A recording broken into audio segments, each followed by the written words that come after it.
Think about the greatest hero you know from ancient myth. Maybe it's Achilles, the mighty warrior who could not be defeated in battle, except for that one small spot on his heel.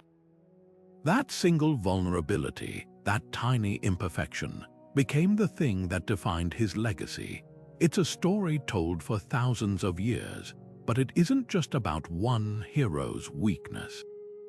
It's about ours, all of us, because these ancient myths, these epic tales of gods and monsters and human struggle, they weren't just invented to entertain.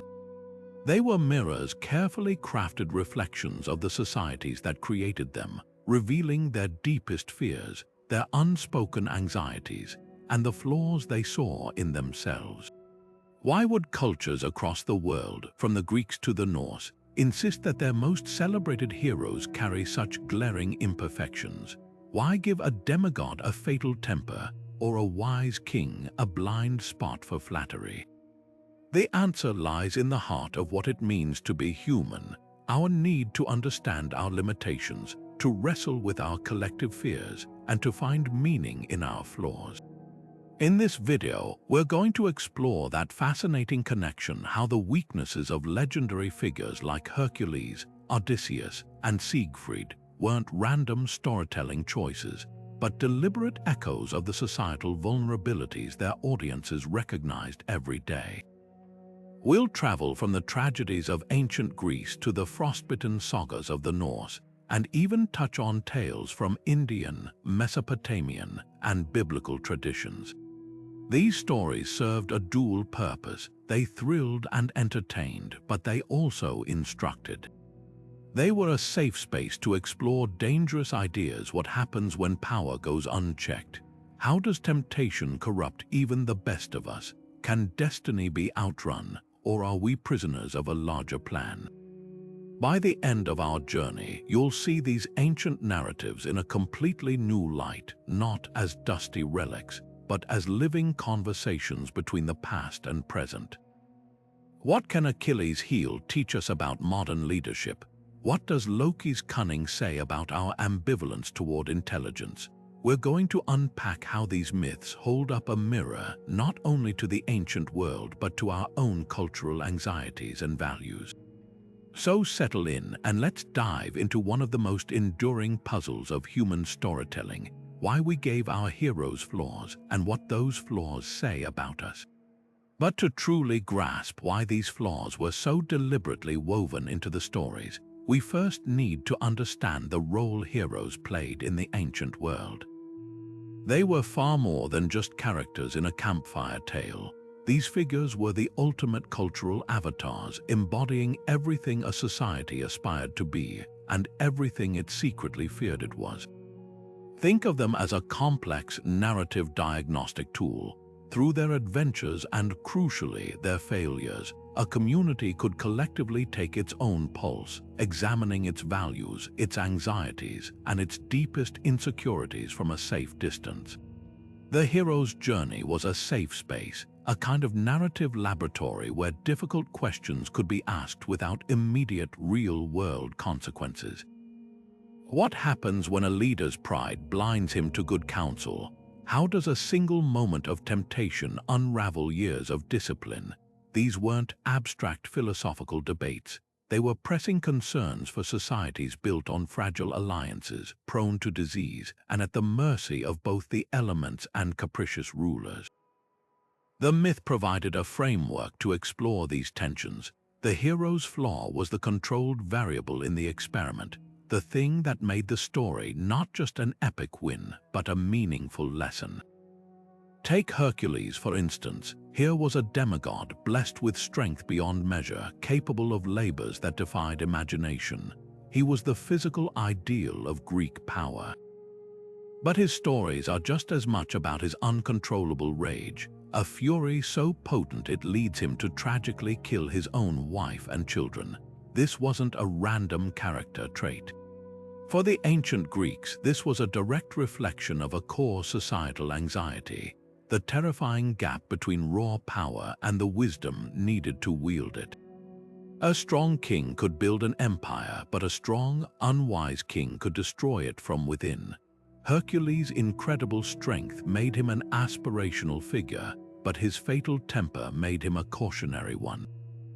His narrative allowed Greek citizens to wrestle with this duality, to see the potential for both greatness and disaster that resides in unchecked power. This concept of the hero as a cultural mirror extends far beyond Greece. In every corner of the ancient world, the legends people told themselves about their champions were really stories they were telling about their own collective identity. The hero's perfection represented their highest ideals: courage, honor, resilience. But their flaws, those carefully crafted vulnerabilities, were the key. They mapped directly onto the perceived weaknesses of the society itself, acting as a focus for collective fear and a starting point for moral instruction. The hero didn't just slay the monster. Through their own imperfections, they helped a culture confront the monsters within. Now consider the story of Icarus, a young man soaring on wings of wax and feathers, climbing higher and higher toward the sun despite his father's warnings. He felt the thrill of his own ability, the intoxicating freedom of flight, and in that moment he believed he was beyond the rules that bound everyone else. But the sun's heat melted the wax, the wings failed, and he fell into the sea. This wasn't just a tragedy about a boy who flew too high. It was a powerful, enduring parable about the most feared weakness in the ancient world: hubris. The Greeks had a very specific meaning for this word. It wasn't just pride or confidence. Hubris was an arrogance so profound it led a person to defy the gods themselves, to believe they were above divine law and natural order. And in a world where kings and generals wielded absolute power, this flaw in a hero wasn't just a personal failing, it was a societal nightmare waiting to happen. This fear of uncontrolled power wasn't confined to one myth. It was a recurring theme, a cultural obsession woven into the very fabric of their storytelling. Take King Oedipus, a man of great intelligence who solved the riddle of the Sphinx and was hailed as the savior of Thebes. Yet, his determination to uncover the truth about his own past, despite numerous warnings from oracles and seers, was itself an act of hubris. He believed his reason could overcome fate, that he could outsmart the prophecies of the gods. His relentless pursuit of knowledge, absent the humility to accept that some truths are too terrible to bear, led directly to his horrific realization: his mother's suicide and his own self-inflicted blindness. His story served as a brutal reminder that even the most brilliant leader is not exempt from cosmic law. Or consider the hero Bellerophon, who tamed the winged horse Pegasus and performed great deeds. But after slaying the monstrous chimera, his success filled him with such pride that he attempted to ride Pegasus up to Mount Olympus, the home of the gods, to take his place among them. For this act of ultimate hubris, Zeus sent a gadfly to sting Pegasus, causing Bellerophon to be thrown back to earth. He spent the rest of his days wandering, alone and broken. The message was stark and unambiguous. To aspire to godhood, to challenge the established order, was to invite utter destruction. This wasn't merely a theme for poets and playwrights. It was a core subject for philosophers whose work underpinned Greek civic life. Aristotle himself defined hubris as a specific kind of arrogance, a serious crime that involved deliberately shaming others to assert one's own superiority. He saw it as the root of injustice and the downfall of states. In his rhetoric, he argues that hubris is the greatest of wrongs because it is not motivated by personal gain or revenge, but by pure, unadulterated pleasure in demonstrating one's own power by insulting another. This philosophical framing elevates the concept from a simple character flaw to a profound political danger. A leader acting out of hubris isn't just proud. He is actively degrading his citizens and destabilizing the very foundations of the state for his own gratification. These narratives were the essential curriculum for ancient citizens. They were taught the importance of humility and the respect for boundaries, both human and divine, through the spectacular failures of their greatest heroes. In a society without a standing army or police force to check a tyrant's power, these stories functioned as a crucial cultural immune system. They inoculated the populace against the seductive allure of absolute power by vividly illustrating its inevitable end: chaos, isolation, and ruin. Every time a king or general watched a play about Oedipus or heard the myth of Icarus, he was receiving a subtle but powerful warning. The hero's flaw of hubris was a direct reflection of a deep-seated societal anxiety about the leader who, drunk on his own authority, would tear apart the social fabric and lead his people into disaster. Yet even as ancient societies warned of the dangers of overreaching ambition, they grappled with another pervasive fear lurking within the human heart: the constant, seductive pull of temptation. Picture Odysseus lashed to the mast of his ship, his body straining against the ropes as the siren's song washes over him.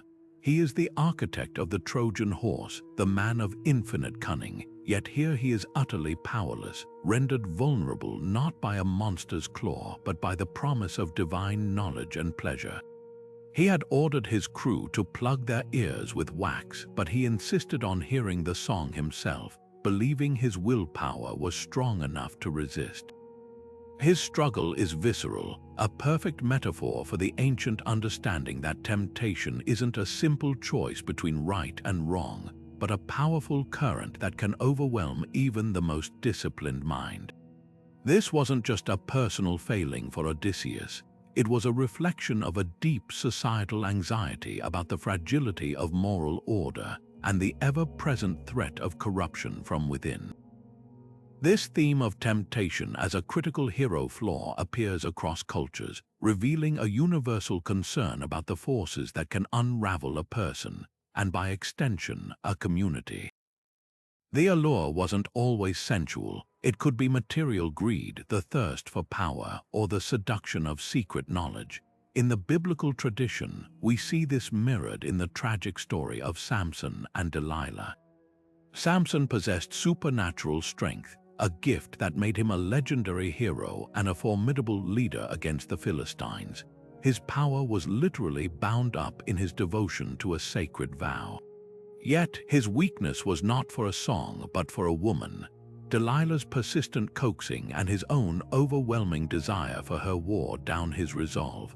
He revealed the secret of his strength, leading to his capture, blindness, and enslavement.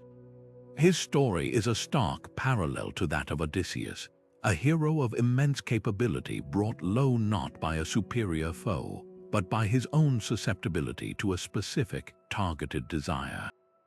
Both narratives served as powerful cautionary tales, emphasizing that a society's strength depended on the moral vigilance of its members, especially its leaders. These stories functioned as a kind of cultural immune system, reinforcing the essential values of self-control and ethical discipline. In a world without modern legal frameworks or pervasive surveillance, social order was maintained primarily through shared customs, religious beliefs, and a collective commitment to ethical norms. Myths about heroes succumbing to temptation provided a safe, symbolic space to explore the devastating consequences of breaking those norms. They asked the audience, if a great hero like Odysseus or Samson can be broken by desire, what hope does an ordinary person have? The answer wasn't despair, but rather a call for constant vigilance, for the wisdom to recognize one's own weaknesses and take proactive measures against them, just as Odysseus had himself tied to the mast. This narrative pattern reveals a profound and empathetic understanding of human nature. Ancient societies didn't see temptation as a sign of inherent evil, but as a fundamental vulnerability, a universal condition that every person had to manage. The hero's struggle was their struggle. By watching a demigod or a chosen leader wrestle with these very human desires, the audience could confront their own temptations vicariously and learn the strategies to resist them. The stories taught that giving in wasn't just a personal mistake, it had communal repercussions. Samson's failure didn't just cost him his freedom, it temporarily broke the spirit of his people. The message was clear: individual moral corruption was a crack in the foundation of the entire society, and it required constant, diligent repair through self-awareness and discipline. But the pull of desire was only one side of a deeper, more painful human coin. Just as powerful was the agony of being torn between what you want to do and what you must do. This brings us to perhaps the most heart-wrenching flaw a hero could possess: the conflict between unwavering duty and profound personal desire. It's a struggle that resonates across millennia because it's a struggle we all face in some form. And no story captures this internal civil war more powerfully than the plight of Arjuna on the battlefield of Kurukshetra in the ancient Indian epic, the Mahabharata. Arjuna was a prince, a peerless archer, and a warrior born to fight. His societal duty, his dharma, was clear: to lead his brothers, the Pandavas, into a righteous war to reclaim their stolen kingdom. But as he stands in his chariot, poised to sound the conch shell and begin the battle, he looks across the field at the opposing army, and what he sees are not faceless enemies. He sees his beloved grandfather, his revered teachers, his cousins, his childhood friends. The weight of what he is about to do crushes him. His bow, Gandiva, slips from his hand. He tells his charioteer, who is the god Krishna in disguise, that he cannot fight. He says, "I see no good in killing my own kinsmen in this battle." His personal desire, his love, his compassion, his horror at the thought of slaughtering his own family collides catastrophically with his sacred duty as a warrior and a prince. In this moment, Arjuna is paralyzed by the most human of all conflicts. This wasn't just a plot point, it was a mirror held up to the audience. Ancient societies, built on strict hierarchies and clearly defined roles, were nonetheless full of individuals who felt these tensions every day. A soldier's duty to his king might conflict with his duty to provide for his family. A daughter's duty to obey her father's choice of husband might clash with her own heart's desire. The story of Arjuna gave people a grand, epic language to discuss these intimate, painful dilemmas. It acknowledged that the right path was not always clear, and that duty could sometimes feel like a form of violence against the self. The mythologist Joseph Campbell, in his exploration of the hero's journey, spoke extensively about this stage of the ordeal. He called it the road of trials, where the hero must confront not just external monsters, but internal demons and impossible choices. Campbell argued that this is where the true transformation occurs, not in the slaying of the dragon, but in the agonizing decision to proceed when every fiber of your being tells you to turn back. Arjuna's moment of crisis on the battlefield is a perfect example of this refusal of the call internalized.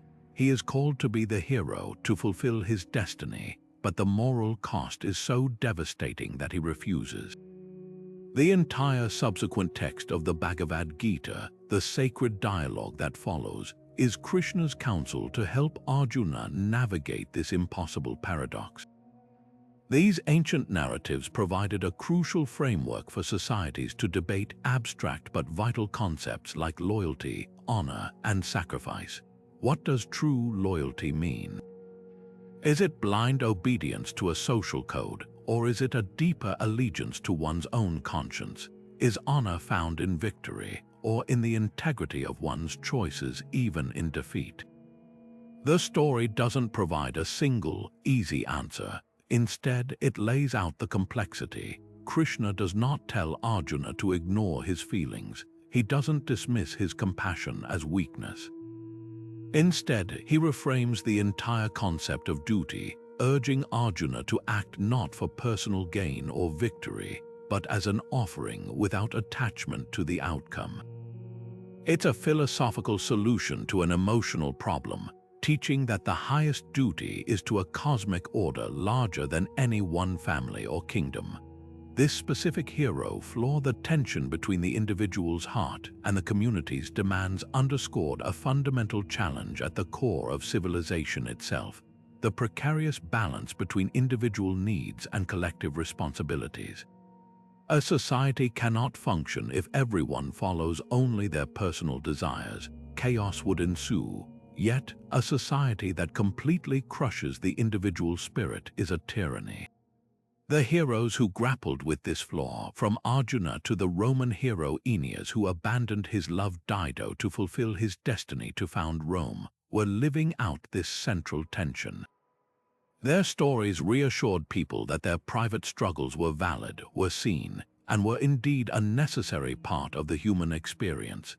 They taught that the path to righteousness is rarely straight, and that true strength often lies not in never doubting, but in finding a way to integrate one's deepest humanity with the call to serve something greater than oneself.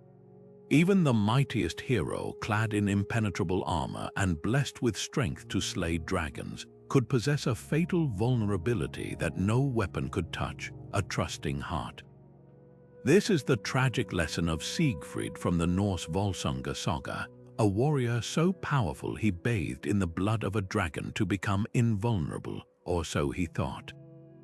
He missed a single spot on his back where a lime leaf had fallen, a tiny physical flaw, but his true weakness was not of the body, it was his naive trust.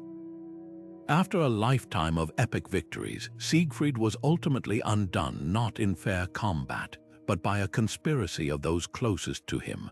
Tricked by the manipulations of the sorceress queen Grimhild and betrayed by the very brothers in arms he had fought beside, Siegfried was murdered, pierced through that one vulnerable spot by a spear wielded by someone he considered an ally. His story is a brutal testament to a terrifying ancient truth: that the most dangerous threats often come from within, disguised as friendship. This profound fear of deception was not some niche anxiety.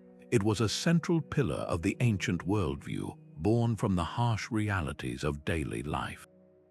Societies from Rome to Mesopotamia were intricate webs of fragile alliances, where power could shift in an instant based on a whispered secret or a broken oath. Royal courts were hotbeds of political intrigue, where a smile could hide a dagger and a promised favor could be a carefully laid trap. In such a world, physical strength alone was not enough to guarantee survival, let alone success. A leader needed a different kind of strength altogether: the wisdom of discernment, the ability to see past flattery and perceive true intent. The betrayal of a hero like Siegfried served as a powerful narrative warning about this exact skill gap.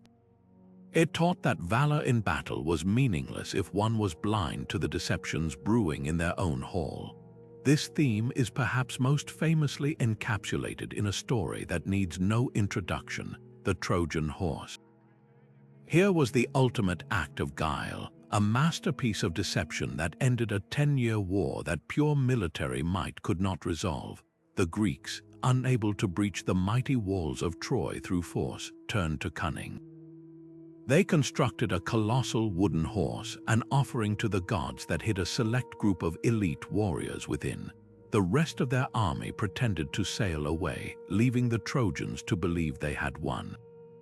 Despite warnings from the priest Laocoon, I fear the Greeks, even those bearing gifts, the Trojans, overcome by what they perceived as a victory offering, pulled the horse inside their impregnable walls.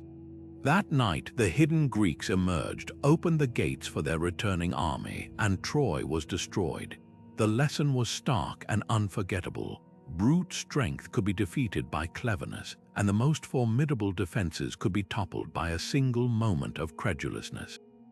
These narratives were far more than exciting plot twists. They were essential tools for reinforcing the societal value of wisdom over mere physical prowess. In a world without formal intelligence agencies or complex legal systems, a leader's ability to judge character was a matter of life and death for entire communities. The myths hammered home the idea that a good king must be not only brave but also perceptive, not only strong but also shrewd. He must be able to listen to wise counselors, to question things that seem too good to be true, and to understand that an enemy's smile can be more dangerous than their spear. The hero's susceptibility to betrayal, therefore, was a direct reflection of a collective anxiety about the quality of leadership. A gullible king was an existential threat, a weak link that could bring ruin to everyone who depended on him. Ultimately, the recurring motif of betrayal in ancient myth speaks to a universal human anxiety about the fragility of trust. Social structures, families, tribes, kingdoms are built on a foundation of loyalty and shared belief. When that trust is broken, the entire structure trembles. The hero who is betrayed by a brother, a wife, or a trusted ally embodies this deepest of fears, that the bonds we rely on for our safety and identity are not unbreakable. These stories gave ancient audiences a controlled environment to confront this terrifying possibility. By watching a legendary figure like Siegfried fall not to a monster, but to a friend, they could process their own fears about disloyalty and learn vicariously the painful but necessary lesson that vigilance is the price of security. Yet for all the emphasis on wisdom and discernment, another profound societal fear often surfaced in these tales, one that was less about external deception and more about an internal rot, a spiritual decay that began with a single, seemingly virtuous trait taken to a fatal extreme. This is the peril of isolation, the creeping danger of a pride so profound that it severs the hero from the very community they are meant to protect. We see this tragic arc play out with devastating clarity in the Old English epic of Beowulf. Here was a hero who defined himself through his strength and his unwavering commitment to defending his people from monstrous threats. In his youth, he crossed the sea to aid King Hrothgar, boldly entering the mere of the vile creature Grendel and defeating it with his bare hands. He was the ultimate communal hero, using his power in service of others. But as the poem progresses, a subtle shift occurs. Decades later, Beowulf is now an old king, and a new terror emerges, a dragon, awakened and enraged, laying waste to his kingdom. The young Beowulf would have gathered his finest warriors and faced the threat together. The old Beowulf, however, makes a different choice. Burdened by a lifetime of victories and the weight of his own legend, he insists on facing the dragon alone. He declares, "I shall win the gold by my courage, or else mortal combat, doom of battle, will bear your lord away." This isn't just bravery, it's a declaration of self-reliance so absolute that it borders on arrogance. He isolates himself, refusing to truly rely on the band of retainers who accompany him, and in doing so, he seals his fate. Though he ultimately slays the dragon, he is mortally wounded in the fight, leaving his people leaderless and vulnerable in a dangerous world. His greatest victory became his ultimate failure, not because he lacked strength, but because he lacked the humility to accept that even a legendary king needs the support of his community. This narrative wasn't unique to the Anglo-Saxon world. The Norse sagas are filled with similar warnings, explicitly cautioning against the kind of solitary arrogance that Beowulf embodied. One of the most famous collections of Viking wisdom, the Havamal, or Sayings of the High One, attributed to the god Odin himself, is particularly stark on this point. It states, "The foolish man thinks he will live forever if he avoids fighting, but old age will give him no peace, even if the spears do." This verse challenges the coward who isolates himself for safety, but the sagas are even more critical of the opposite extreme. The hero who believes his own strength is so supreme that he requires no one else. Another passage warns, "A man should not be ungenerous with his wealth. The fortune he has won should be put to use. Often what is saved for a friend is given to a foe." This is a profound commentary on the social contract.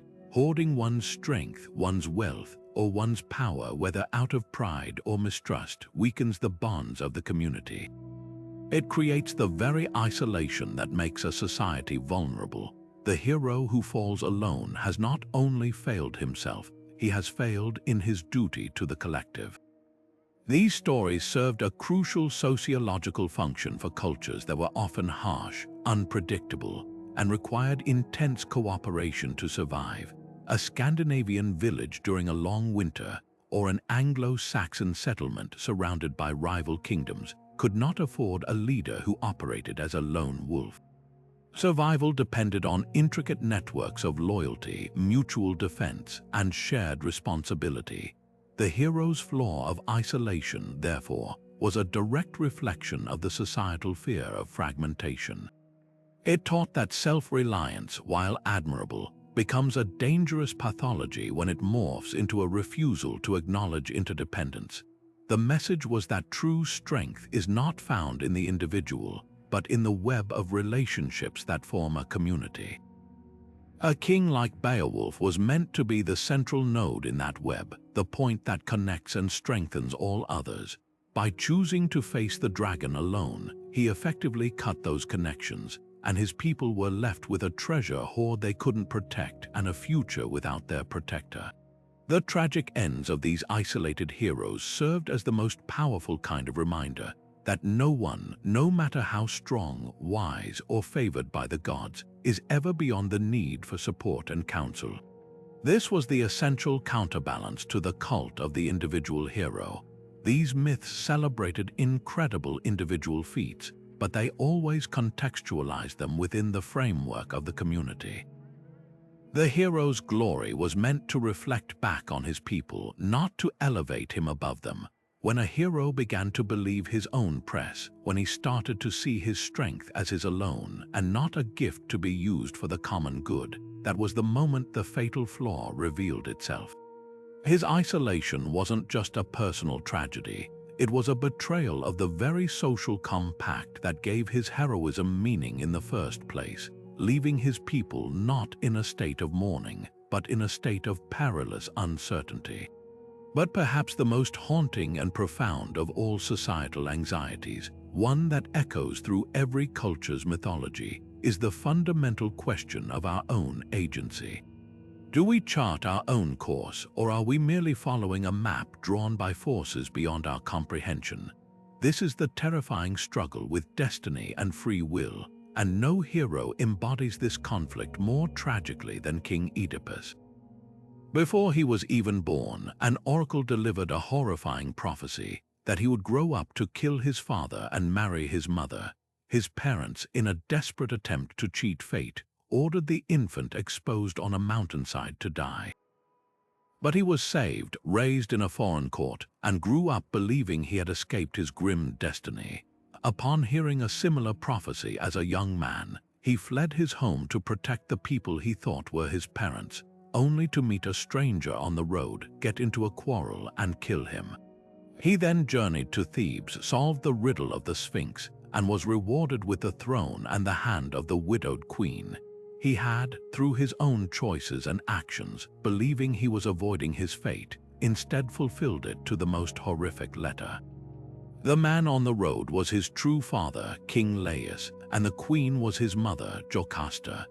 His entire life was a perfect, brutal demonstration of a paradox that fascinated and terrified the ancient world, that the very act of trying to avoid one's destiny could be the engine that makes it come true. Oedipus's story is the ultimate exploration of this philosophical tension. It wasn't just a tale of a man with bad luck. It was a sophisticated thought experiment performed on a grand, theatrical scale. Ancient cultures used these heroic narratives as a safe space to wrestle with a question that had no easy answer. If the gods have a plan, what is the point of our struggles? If our lives are predetermined, are our choices nothing but an illusion? This wasn't abstract navel-gazing. It was a matter of deep existential anxiety that cut to the core of human meaning. The hero, in trying to defy the stars, became the avatar for every person who ever wondered if their efforts truly mattered, or if they were just playing a part in a script they couldn't read. Different philosophical schools offered different ways to cope with this terrifying uncertainty. The Stoics, for example, advised a form of dignified acceptance. They taught that while we may not control the events that happen to us, we always control our reactions to them. A hero's virtue wasn't in changing his fate, but in meeting it with courage, reason, and self-discipline. The Stoic ideal was to align one's will with the rational order of the universe, even if that order included suffering. On the other side were the Epicureans, who argued that while the gods might exist, they took no interest in human affairs. They believed in a universe governed by random chance and the swerve of atoms, and thus emphasized the pursuit of modest pleasure and the avoidance of pain. For them, the concept of a rigid, inescapable destiny was a source of unnecessary anxiety that could be dismissed. Both philosophies, in their own ways, were attempts to grant humanity a measure of autonomy and peace within a seemingly predetermined cosmos. The narratives of flawed heroes like Oedipus provided the common language for this high-stakes debate. They allowed a society to collectively shudder at the possibility that they were mere pawns on a celestial chessboard, while also admiring the human spirit's refusal to stop fighting.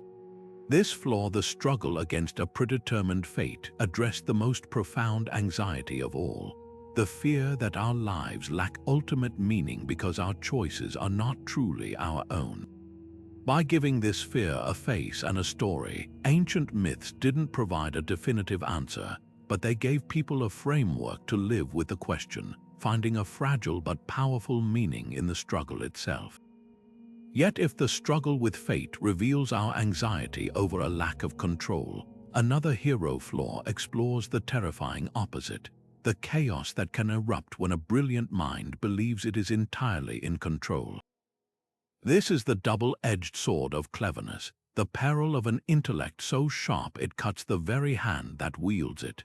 And no figure in mythology embodies this dangerous ambivalence more perfectly than Loki, the Norse trickster god. Loki's mind was a weapon of incredible ingenuity.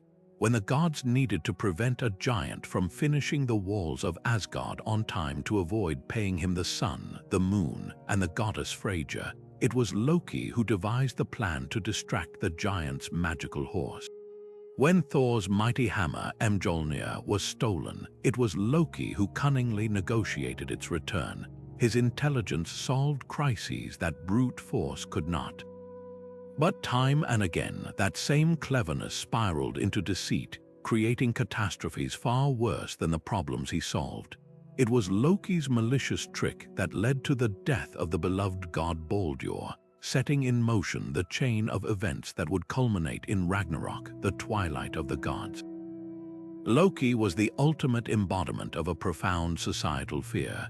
That intelligence, divorced from ethics and empathy, is not a gift but a volatile and ultimately self-destructive force. This ancient ambivalence toward pure intellect wasn't confined to the Norse. It was a universal theme, reflecting a crucial distinction in the ancient mind between two types of smartness, wisdom and cleverness. Wisdom, or metis to the Greeks, was practical, contextual, and deeply tied to moral understanding. It was about using one's mind for the long-term benefit of the community. Cleverness, on the other hand, was often seen as short-term, self-serving, and manipulative, a kind of mental gymnastics that could win a battle but lose the war for one's soul. This is why societies that revered philosophers and wise kings simultaneously told cautionary tales about tricksters and cunning villains. They valued the application of knowledge, but they deeply distrusted the mere accumulation of it without a moral compass to guide its use. We see this theme play out in some of the most enduring fables from antiquity, stories designed to teach children the boundaries of acceptable behavior. Take Aesop's fable of the fox and the stork. The fox invites the stork to dinner but serves soup in a shallow dish, which he can lap up easily, but the stork with her long beak cannot. The stork gets her revenge by inviting the fox to a meal served in a tall, narrow jar, which she can access easily but the fox cannot. The moral is clear. Trickery and cleverness have a way of circling back to harm the trickster.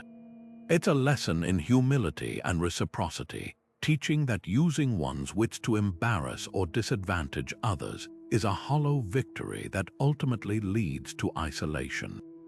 Another fable, The Boy Who Cried Wolf, drives the point home even more starkly. The shepherd boy's clever ruse, falsely crying wolf for his own amusement, destroys his credibility.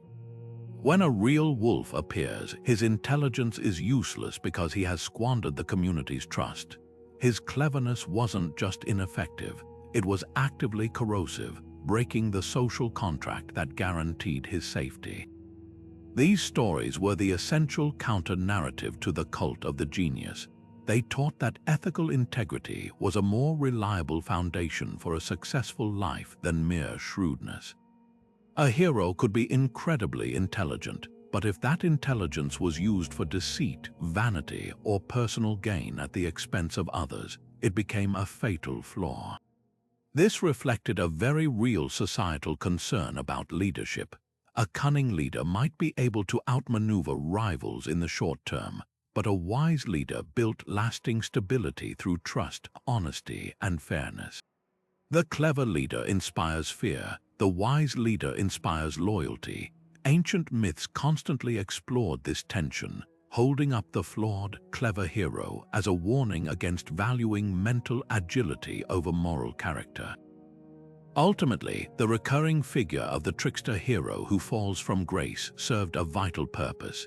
It reassured ordinary people that virtue mattered more than vaulting intellect, and it warned the powerful that their mental gifts came with a responsibility to the greater good. These narratives were a check on the arrogance of the intellectual elite, a reminder that no one is so smart that they are beyond the rules of common decency.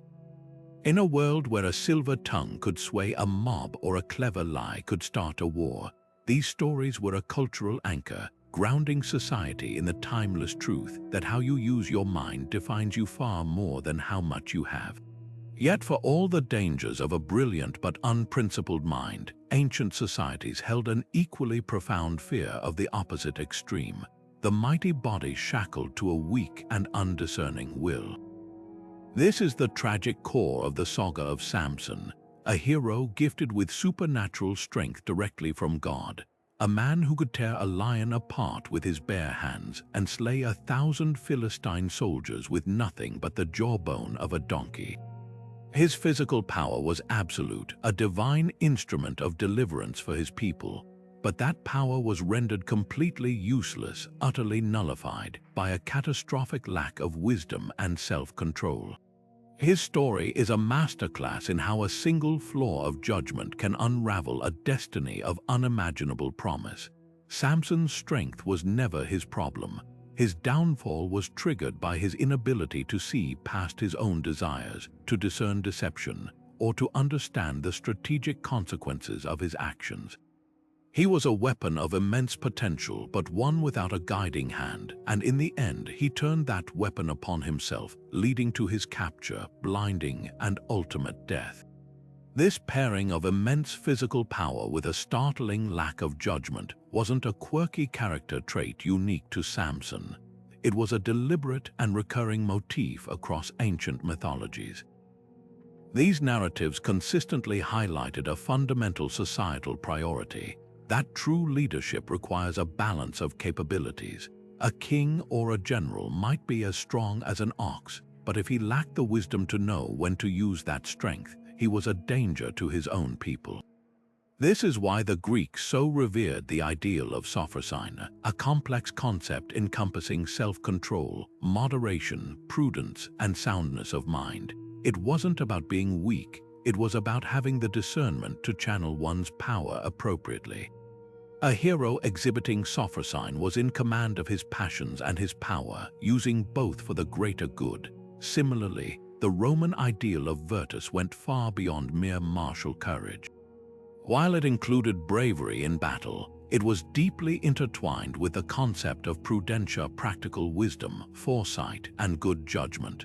A Roman leader was expected to possess virtus, but that meant having the courage and the wisdom to make the right decision for the state. A mindless brute might be brave, but he could never truly possess virtus. The tales of heroes like Samson served as stark, unforgettable warnings against the seductive but dangerous allure of valuing brute force over thoughtful governance.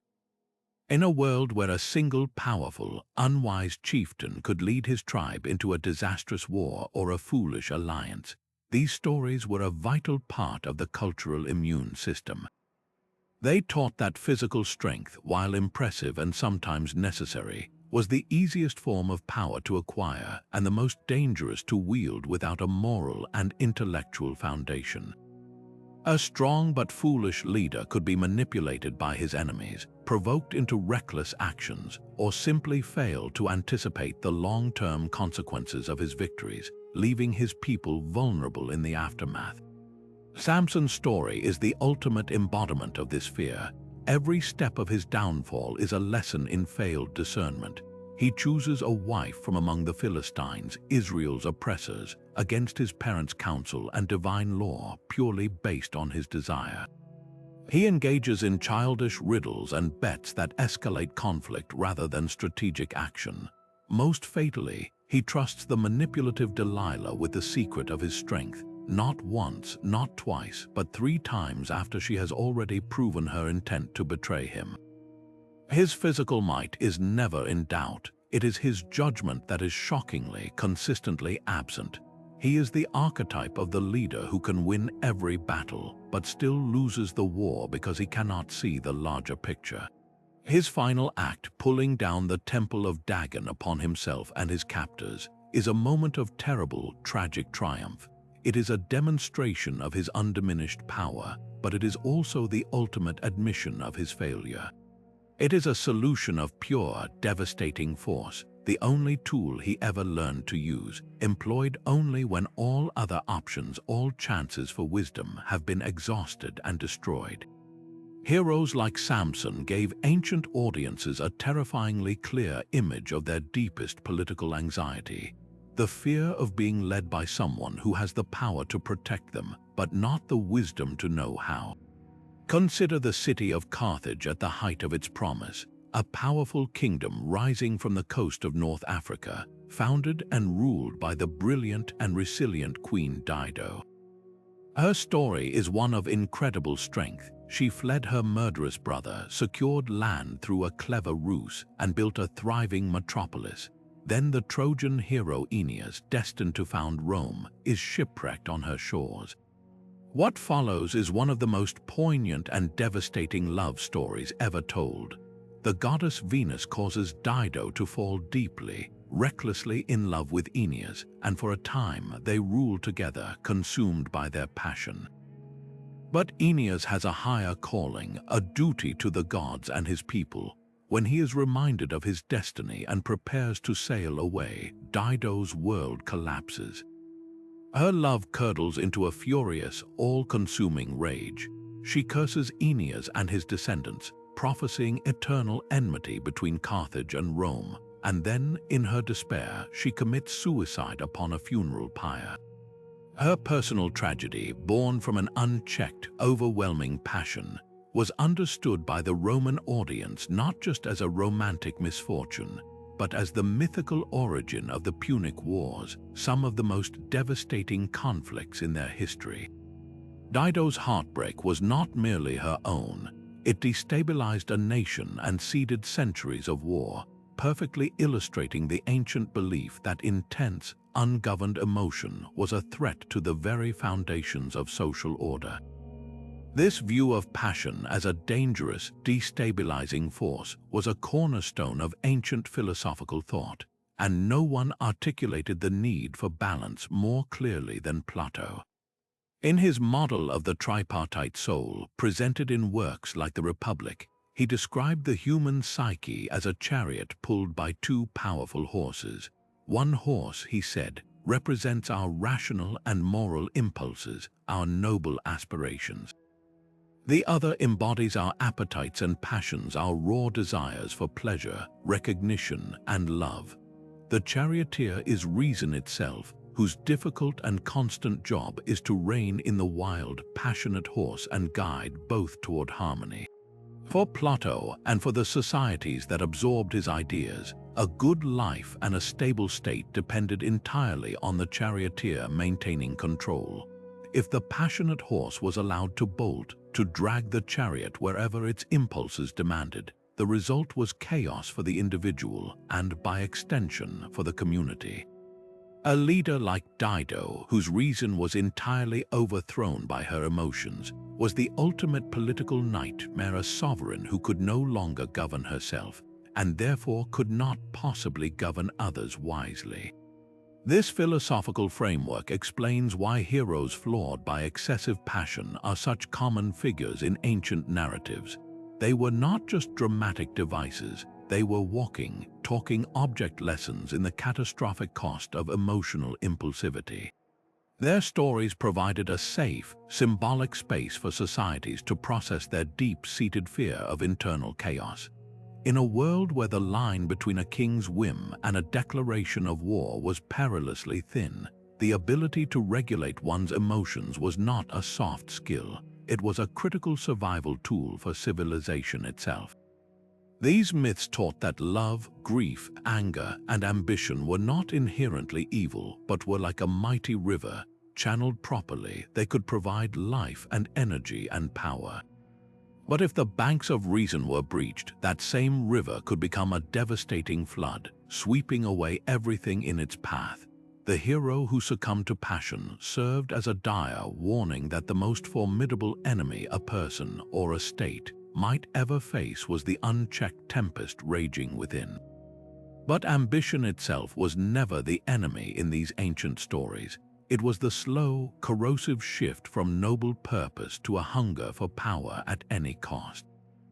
This fear that a righteous quest could curdle into a selfish crusade finds one of its most chilling expressions in the story of Macbeth, a figure from a later era, but one who walks a path well trodden by mythical heroes. A respected Scottish general, loyal and brave, Macbeth is initially propelled by a prophecy that he will become king. But this seed of ambition, once planted, is watered by his own insecurities and his wife's ruthless urging until it grows into a monstrous obsession. He doesn't just want the crown, he becomes willing to murder his king, his friend, and innocent children to secure it. His noble qualities, his courage, his determination, are twisted into instruments of tyranny and paranoia.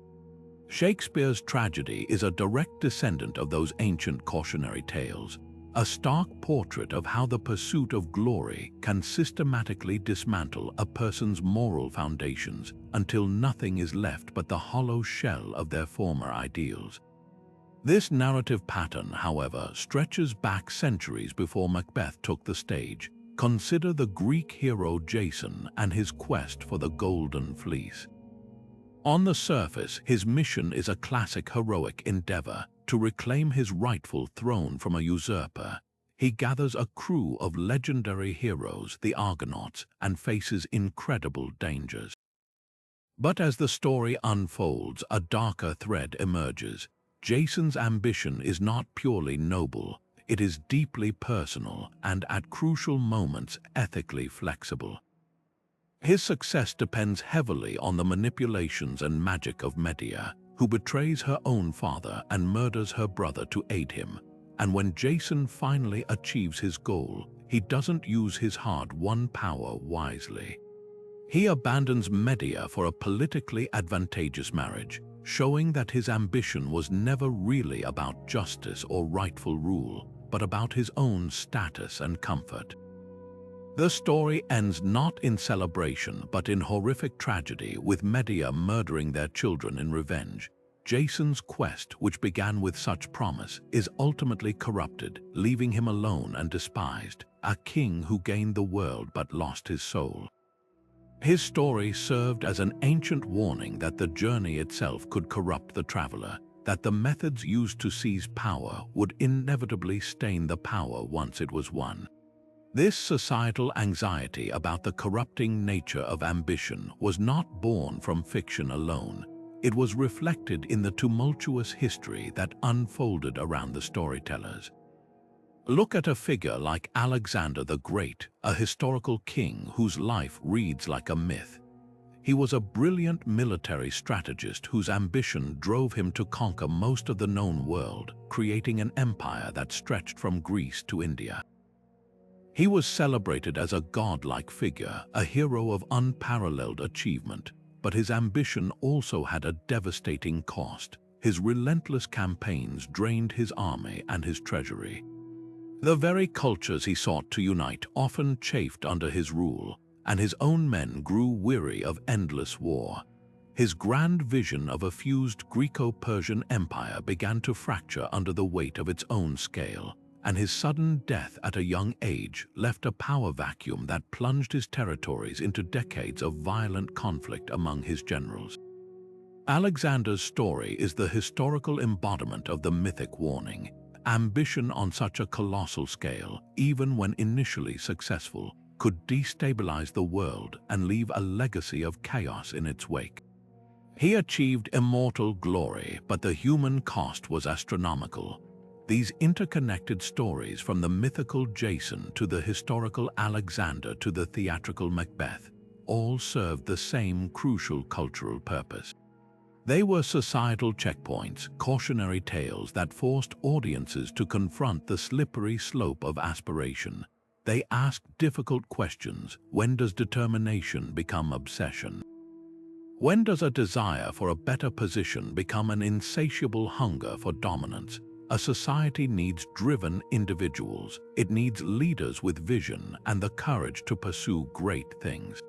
But these narratives taught that the pursuit must be tempered by an unwavering ethical compass.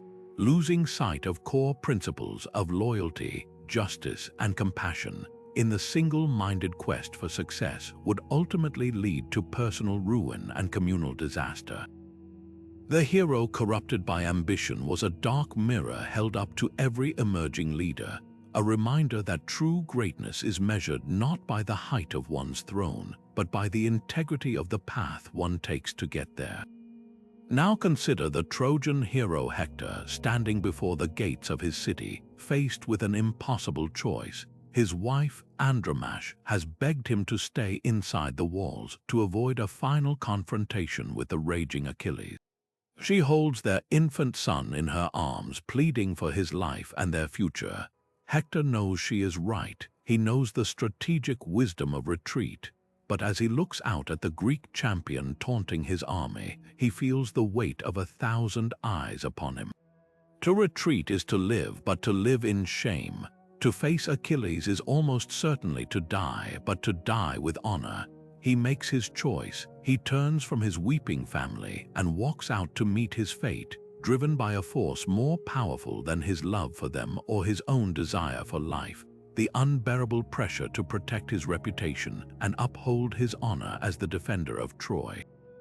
His story is one of the most heartbreaking in all of literature, not because he was weak, but because he was trapped by a societal code that valued a man's public standing above his private happiness and even above his survival. This intense, all-consuming concern with honor and reputation was not unique to Homer's Greece. It was a universal pillar of ancient societies, a cultural operating system that governed behavior from the battlefield to the marketplace. In a world without modern concepts of individualism or interior self-worth, a person's identity was almost entirely external, woven from the perceptions and judgments of their community. Your honor, your time to the Greeks, your dignitas to the Romans, was your social currency, your credibility, and your literal claim to a place in the world. To lose it was not just to be embarrassed, it was to be socially annihilated, to become a non-person. This is why the consequences of shame were so devastating. A single moment of perceived cowardice, a broken oath, or a public insult could unravel a lifetime of achievement, exile a family, and spark generations of bloody vendetta. The hero's dilemma was always magnified to epic proportions, but it reflected the daily reality of every citizen who had to navigate this intricate and unforgiving social landscape. We can see this same profound emphasis on honor playing out in a completely different cultural context, on the other side of the ancient world, in the philosophical traditions of Confucian China. For Confucius and his followers, a concept like lie, often translated as ritual propriety or correct behavior, was not about empty etiquette. It was the essential framework for maintaining a harmonious society. Every action, from how one addressed an elder to how one conducted a sacrifice, was a performance of one's honor and respect for the social order. The ultimate goal was to become a junzi, a noble person whose impeccable conduct and integrity naturally commanded respect and stabilized the community. Conversely, to bring shame upon oneself was to disrupt that harmony, to fail in one's duty to the collective.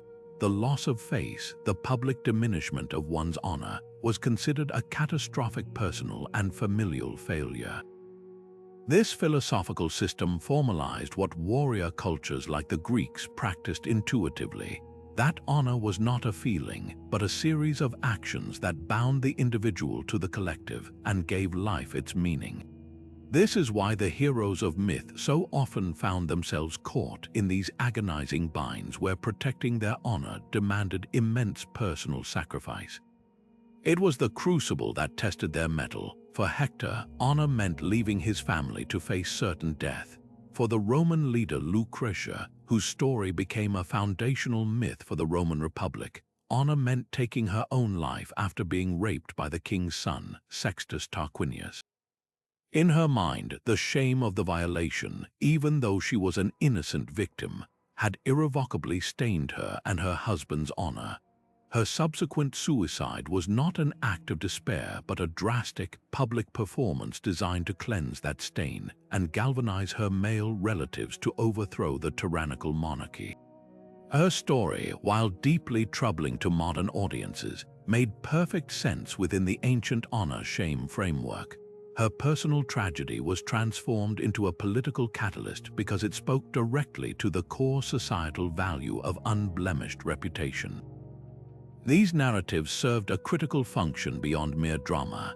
They were constant, powerful reinforcements of the social contract. By putting their heroes in situations where honor required the ultimate price, these stories taught every member of the audience what was expected of them. They underscored the immense societal emphasis on personal dignity and the terrifying perils of its compromise.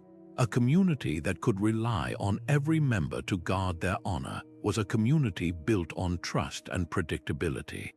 The flip side, however, was a culture that could be brutally inflexible, where a single mistake or misstep could lead to exile or death, and where the pressure to conform to an external ideal could crush individual conscience and compassion. The hero who died for his honor, like Hector, was held up as the ultimate ideal, but his story also forces us to question the cost of a system that prizes a man's public image over his private life and values a noble death more than a loving father. Yet, even as societies constructed intricate codes of honor to manage internal order, they faced a far more formless and terrifying threat from the world outside their walls, the vast, uncharted realm of the unknown.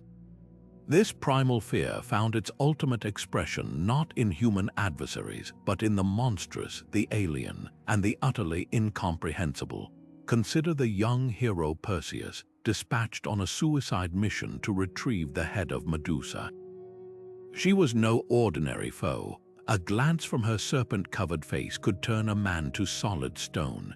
She was the embodiment of pure, petrifying otherness, a creature that defied all natural laws and human understanding. Perseus's quest was about more than a monster's head. It was a symbolic journey into the heart of darkness itself, a narrative ritual where a society's deepest, most formless anxieties were given a shape, a name, and most importantly, a way to be defeated. This process of externalizing fear is a fundamental function of mythology across the globe. Anthropologists have long noted that societies consistently project their collective anxieties onto mythological figures, transforming abstract dread into tangible monsters that can be confronted. and, at least in stories, overcome. The fears were as varied as the cultures themselves. For a maritime society like Greece, the vast, unpredictable ocean was a source of terror, giving rise to monsters like Scylla and Charybdis, who represented the very real dangers of shipwreck and drowning. A plague sweeping through a city might be personified as a vengeful spirit or a demon sent by an angry god. The threat of invasion from a foreign culture with unfamiliar customs and language could easily be imagined as a horde of barbaric giants or cyclopes, brutish, lawless creatures who stood in stark opposition to the civilized order of the polis. By creating these monstrous avatars, ancient people were not indulging in mere fantasy. They were engaging in a profound act of psychological sense-making. It is far less terrifying to face a dragon you can slay with a magic sword than to confront the nebulous, unstoppable specter of famine or pestilence. This narrative framework provided a crucial sense of agency in a world brimming with mysteries and dangers beyond human control. The hero's struggle against a mythological beast was a proxy battle for the entire community against the forces of chaos. When Perseus holds up his polished shield to see Medusa's reflection, avoiding her direct gaze, he isn't just using a clever trick. He is demonstrating the human ability to confront the terrifying indirectly, using tools and intellect to manage the unmanageable. His victory, returning with the Gorgon's head, is a symbolic reassurance to his people. It says that even the most horrifying aspects of existence can be faced, understood, and ultimately mastered. The monster, once slain, often even becomes a tool for the hero, as Perseus uses Medusa's head to defeat other foes. This represents the ultimate triumph, not just conquering the unknown, but harnessing its power for the protection of the community. These stories of heroes battling the other were more than thrilling adventures. They were a vital part of a culture's immune system, a way to build resilience and cohesion in the face of a frightening world. By collectively witnessing these tales, a community could process its shared uncertainties in a safe, controlled environment. The myth provided a common language to discuss the undiscussable, to give shape to the formless fears that lurked in the darkness at the edge of the village firelight. They taught that while the unknown would always exist, it did not have to hold dominion over the human spirit. Courage was not the absence of fear, but the decision to march into the darkness anyway, armed with the hope that on the other side, there might be a way to turn even the most petrifying monster into a source of strength. Now consider the ultimate innovator, the Titan Prometheus, whose very name means forethought. In one of the most foundational myths of the Western world, he looks upon a shivering, ignorant humanity living in caves and takes a fateful step. He steals fire from the gods on Mount Olympus and gives it to mortals. This was not just a gift of warmth and light, it was the catalyst for all art, science, technology, and civilization itself. With fire, humans could smelt metal, forge tools, cook food, and ultimately shape their own destiny. Yet for this act of profound generosity and vision, Prometheus was condemned to an eternity of brutal punishment, chained to a rock where an eagle would devour his regenerating liver every day. His story is the perfect, painful allegory for a tension that has defined human progress ever since. The searing conflict between the drive to innovate and the powerful pull of tradition, between the transformative spark of new ideas and the established order that fears their disruptive power. This myth wasn't just a simple warning against ambition. It was a sophisticated exploration of the profound ambiguities that ancient societies felt toward progress itself.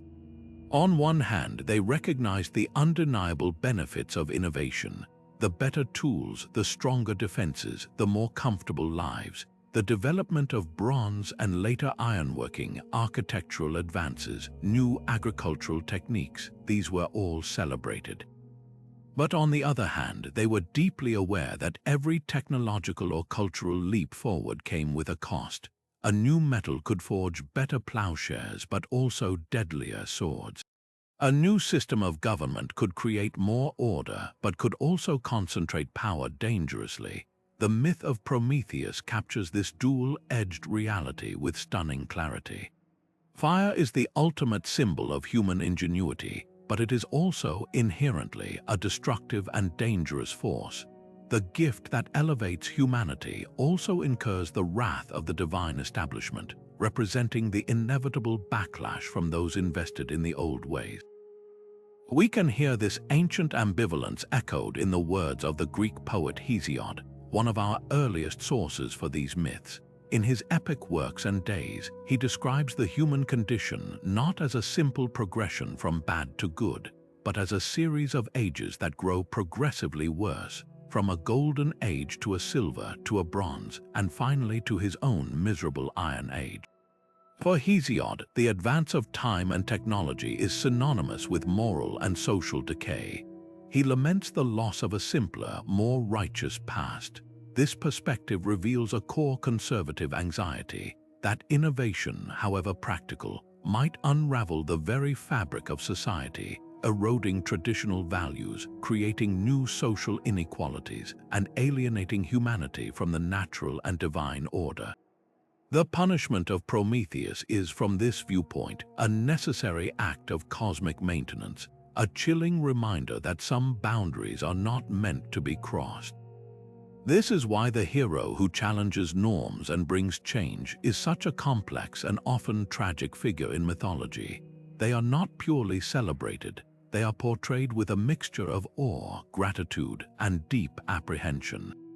They reflect the heated debates that must have occurred in actual ancient communities around adopting a new technology or embracing a foreign custom. Was the person advocating for the iron sword a visionary benefactor or a dangerous radical? The myth provides a space to play out both sides of the argument without having to commit to a disastrous real-world experiment. Prometheus is both a savior and a criminal, a benefactor and a transgressor. His story doesn't provide a clean answer but instead validates the validity of the debate itself, acknowledging that progress is never free and that every leap forward creates a new set of challenges that must be navigated. These narratives ultimately served as a cultural gyroscope, helping societies maintain a delicate balance between the equally dangerous extremes of rigid stagnation and reckless change.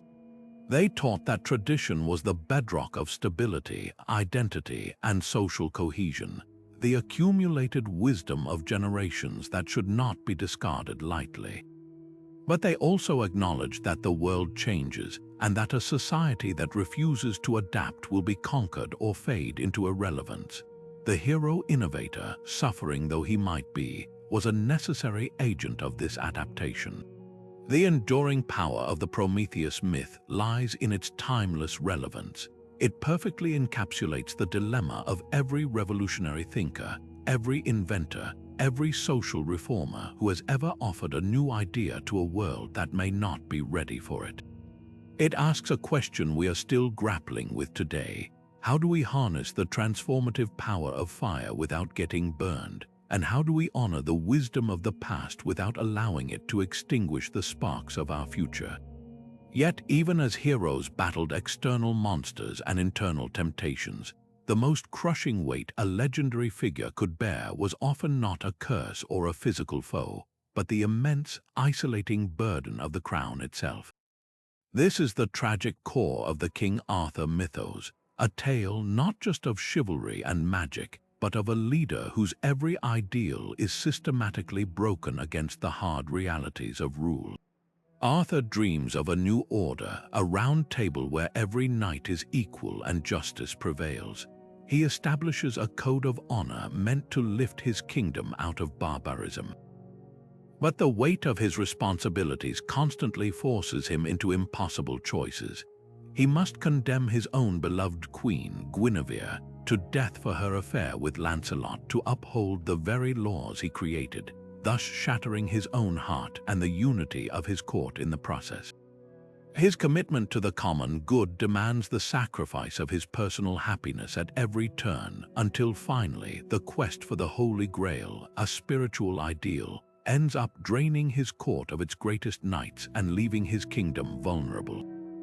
Arthur's flaw is not cowardice or greed. It is the very nobility of his vision which proves too fragile to survive in a world of human frailty.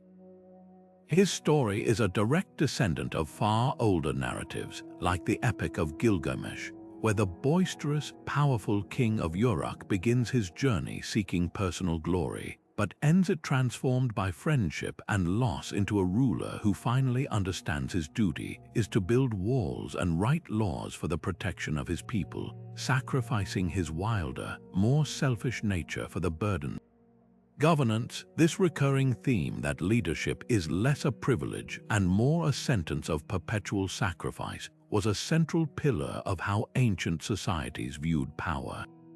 The ruler was not seen as a mere administrator or a tyrant free to indulge his whims. He was the literal embodiment of the state, the crucial link between the people and the divine. His personal well-being was therefore often considered secondary to the health of the kingdom.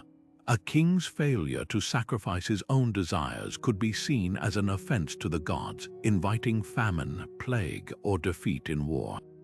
This expectation created an immense psychological pressure, and the myths explored the flaws that could emerge from this unbearable weight. Some leaders, like the biblical King Saul, became consumed by paranoia and jealousy toward the popular David, seeing him as a threat to his throne rather than an asset to the nation. His inability to manage the pressures of leadership twisted him into a tragic figure, more concerned with preserving his own power than ensuring the stability of Israel.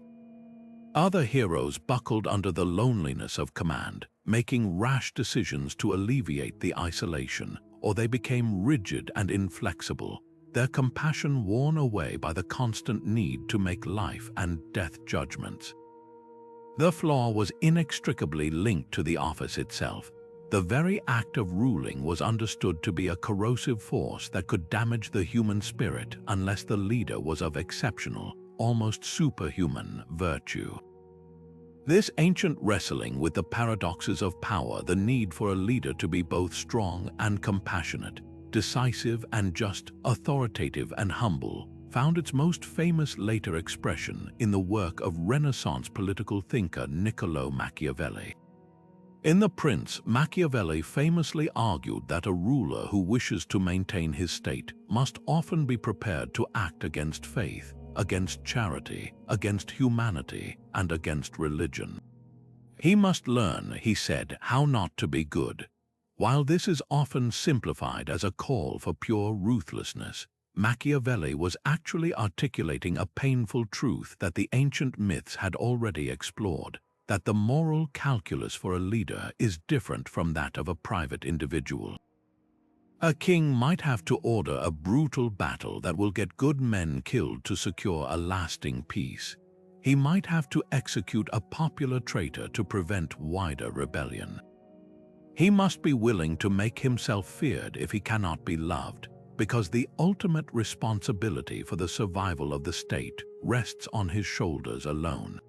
Machiavelli's cold, pragmatic advice was merely a secular, political codification of the terrible sacrifices that legendary kings like Arthur were forced to make.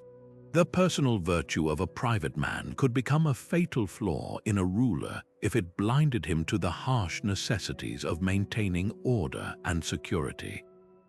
Ultimately, these narratives of leaders burdened by their crowns served as a complex projection of societal anxieties about governance itself. The people, understandably, feared a weak king who would leave them vulnerable to invasion and chaos. But they also feared a strong king who might become a tyrant, sacrificing his people on the altar of his own ambition. The hero king who struggled under the weight of sacrifice was the perfect solution to this paradox. His suffering proved his commitment to something greater than himself. Every time Arthur chose his kingdom over his own heart, he reassured his subjects that their well-being was his primary concern. His ultimate failure, brought about by the betrayals of those closest to him, was not a condemnation of his ideals but a tragic recognition of how difficult it is to sustain perfect leadership in an imperfect world.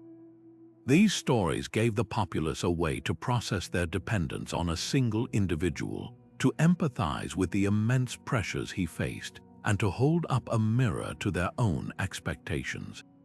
They taught that the price of order was often the soul of the ruler, and that the greatest sacrifice a hero could make was not dying in a single glorious moment, but living every day with the crushing knowledge that the safety of thousands depended on his willingness to surrender his own happiness, his friendships, and sometimes his very humanity. Nowhere is the tension between our desire for order and our capacity for compassion more wrenchingly portrayed than in the final books of Homer's Iliad, in the transformative rage of the hero Achilles.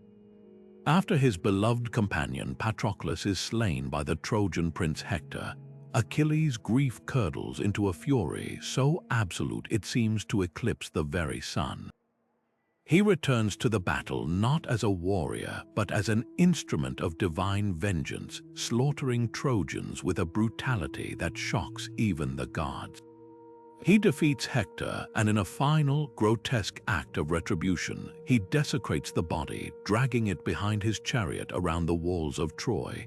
This is justice in its most raw and primal form: an eye for an eye, a life for a life, a pain inflicted to match a pain received. Yet the story does not end there. The old king of Troy, Priam, Hector's father, is guided by the gods to do the unthinkable. He enters the Greek camp alone and unarmed, and he kneels before the man who killed his son. He does not demand, he pleads. He kisses the hands of Achilles, those very hands that have caused him such immeasurable sorrow, and he begs not for victory, but for mercy, for the simple, human right to bury his child with dignity. In this astonishing moment, the flawless hero of vengeance is confronted by the flawed, broken humanity of his enemy. Achilles' rage, which had seemed so righteous and complete, now clashes with a profound and unexpected pity. He sees in Priam not a king of a rival city, but a father mirroring his own grief. He agrees to return the body, and the two enemies share a meal, united for a moment in their mutual sorrow. This scene is one of the most powerful in all of literature because it holds two irreconcilable ideas in perfect balance: the undeniable human impulse for retributive justice and the transformative, healing power of mercy. This struggle to find the right balance between these two forces was not just a dramatic device. It was the central, agonizing problem at the heart of ancient justice systems. How does a society maintain order and deter crime without succumbing to pure brutality? How does it show compassion without being perceived as weak and inviting chaos? These were not abstract questions. In the absence of complex legal codes and prison systems, justice was often immediate and personal, taking the form of blood feuds, exile, or execution. The line between rightful punishment and cyclical violence was terrifyingly thin. A society too focused on retribution could tear itself apart in an endless spiral of revenge, where one act of justice merely provokes the next. But a society too focused on mercy risked allowing injustice to flourish, empowering the strong to prey upon the weak without consequence. The myths provided the essential arena where these competing values could be tested, debated, and explored to their logical and often tragic conclusions. Greek tragedy, in particular, became the primary stage for this cultural conversation. Playwrights like Aeschylus, in his austere trilogy, directly grappled with the evolution of justice from a personal cycle of vengeance into a civic institution. The trilogy begins with the most personal of crimes. Queen Clytemnestra murders her husband, Agamemnon, to avenge his sacrifice of their daughter. Their son, Orestes, is then faced with an impossible dilemma. The ancient, unwritten law of the Furies demands that he avenge his father by killing his mother.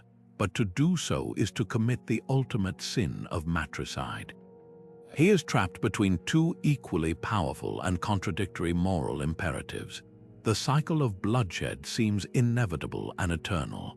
The genius of Aeschylus's resolution is that he doesn't have a hero solve it through strength or wisdom. Instead, he has the gods establish the first courtroom trial in Athens. A jury of citizens hears the case, and the goddess Athena casts the deciding vote, acquitting Orestes. She then persuades the vengeful Furies to transform into the Eumenides, the kindly ones, who will henceforth protect the city's justice from a place of honor beneath the earth. This myth is a profound allegory for a society consciously choosing to outgrow the law of the jungle. It argues that true justice is not found in the heat of personal rage, but in the cool, deliberative process of the community. It replaces the endless cycle of vengeance with the finality of a verdict, transforming primitive retribution into civilized law. The flaws of heroes like Achilles, then, were not simple moral failings. They were concentrated representations of this societal growing pain. Achilles' inability to initially feel anything but rage reflects the ancient, ingrained pull of the blood feud. His eventual capacity for mercy, sparked by Priam's plea, represents the dawning understanding of a more nuanced ethical world. These characters embodied the internal conflict every judge, every elder, every citizen must have felt when confronted with a transgression. Is the goal of justice to make the offender suffer in equal measure, or is it to restore balance and heal the community? Is it about the past act or about the future harmony? The stories didn't provide a single, easy answer. Instead, they gave people the language and the emotional experience to hold the tension, to understand that the pursuit of justice is a constant, difficult negotiation between the unwavering scales of law and the forgiving grace of the human heart. But even as heroes grappled with the cosmic scales of justice and mercy, their most human qualities, their profound capacity for love and friendship, could become the very cracks through which their world fell apart. The same deep bonds that gave them strength and purpose could, in a moment of blinding grief or rage, twist into fatal vulnerabilities, leading to decisions that sacrificed the many for the one. We see this with devastating clarity in the aftermath of Patroclus's death in the Iliad. Achilles' love for his companion was the core of his humanity, the one relationship that softened his legendary rage and connected him to something beyond his own glory.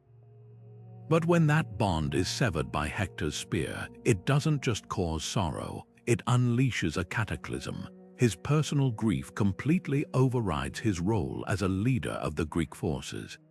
He re-enters the war not for the collective goal of sacking Troy, but for a single, consuming purpose, personal vengeance.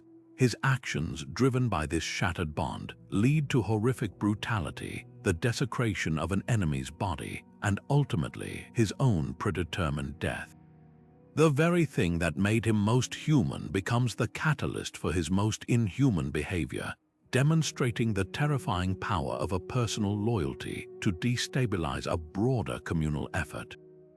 This ancient anxiety about the double-edged nature of close relationships wasn't limited to the battlefield. The biblical story of David and Jonathan presents a similar, though less violent, tension. Their souls are described as being knit together, a friendship so powerful it caused Jonathan, the crown prince of Israel, to knowingly jeopardize his own succession to the throne in order to protect David from the murderous jealousy of his father, King Saul. From a modern perspective, this is the ultimate testament to loyal friendship, but from the viewpoint of the ancient Israelite state, Jonathan's actions could be interpreted as a profound dereliction of duty. His personal loyalty to David blinded him to his responsibility to the stability of the kingdom and the line of succession. He prioritized his friend's life over the potential for a smooth and peaceful transfer of power, an act that, however noble, contributed to the political turmoil that would follow Saul's death. The narrative doesn't condemn Jonathan, but it carefully documents the ripples of his choice, illustrating a persistent societal worry that the intense, private world of a powerful friendship could create a blind spot, a competing loyalty that might override one's duty to the wider community. The Greeks, masters of examining every facet of human nature, thought deeply about this very paradox. The philosopher Aristotle, in his Nicomachean Ethics, dedicated significant work to unpacking the concept of friendship or philia. He identified three main types: friendships of utility, friendships of pleasure, and the highest form, friendships of virtue, where two people genuinely wish the good for the other for their own sake. This ideal friendship was, for Aristotle, a cornerstone of the good life and even a foundation for a just city. However, he was also acutely aware of its potential for conflict. He acknowledged that a man's obligations to his friends could sometimes clash with his obligations to the state. His solution was not simple, but it emphasized the primacy of the greater good. While advocating for loyalty to friends, he argued that one should never help a friend commit an unjust act. In fact, it is the true friend's duty to prevent a companion from doing wrong. This philosophical framework gives us a lens through which to view the tragic heroes of myth. Achilles' revenge, while understandable on a personal level, was a failure of Aristotelian friendship on a cosmic scale. It was a descent into unjust action that Patroclus, the more level-headed of the two, would have certainly counseled against. These myths served as dramatic, large-scale explorations of the ethical dilemmas that Aristotle would later systematize, playing out the terrifying consequences when private passion overwhelms public virtue. Ultimately, these stories of heroes flawed by their attachments were more than just thrilling tragedies. They were a culture's way of processing a very real and persistent fear about the architecture of society itself. Ancient communities were fragile constructions built on a delicate balance of competing loyalties, to family, to friends, to the ruler, and to the state. The bonds of blood and oath were the glue that held everything together, but they could also be the explosive that tore it all apart. A general who favored his incompetent cousin over a skilled soldier could lose a battle. A king who listened only to his childhood friend could ignore wise counsel and lead his people into famine. The hero's story took this mundane but deadly risk and amplified it to an epic scale, showing a mighty warrior trading the fate of armies for the body of one friend. These narratives functioned as a constant, visceral reminder that while human connection is our greatest strength, it requires immense wisdom to navigate. The same heart that can inspire unparalleled courage can also justify unparalleled destruction, leaving a hero and the society he represents tragically vulnerable to the very depth of their own capacity to love. Yet, even as heroes navigated the treacherous waters of human connection, they faced a foe far more relentless than any monster or rival: the slow, inexorable march of time itself. This brings us to one of the most profound and universal of all human anxieties, a fear so deeply woven into the fabric of existence that it spawned the very first epic story ever recorded: the terror of aging and the finality of death.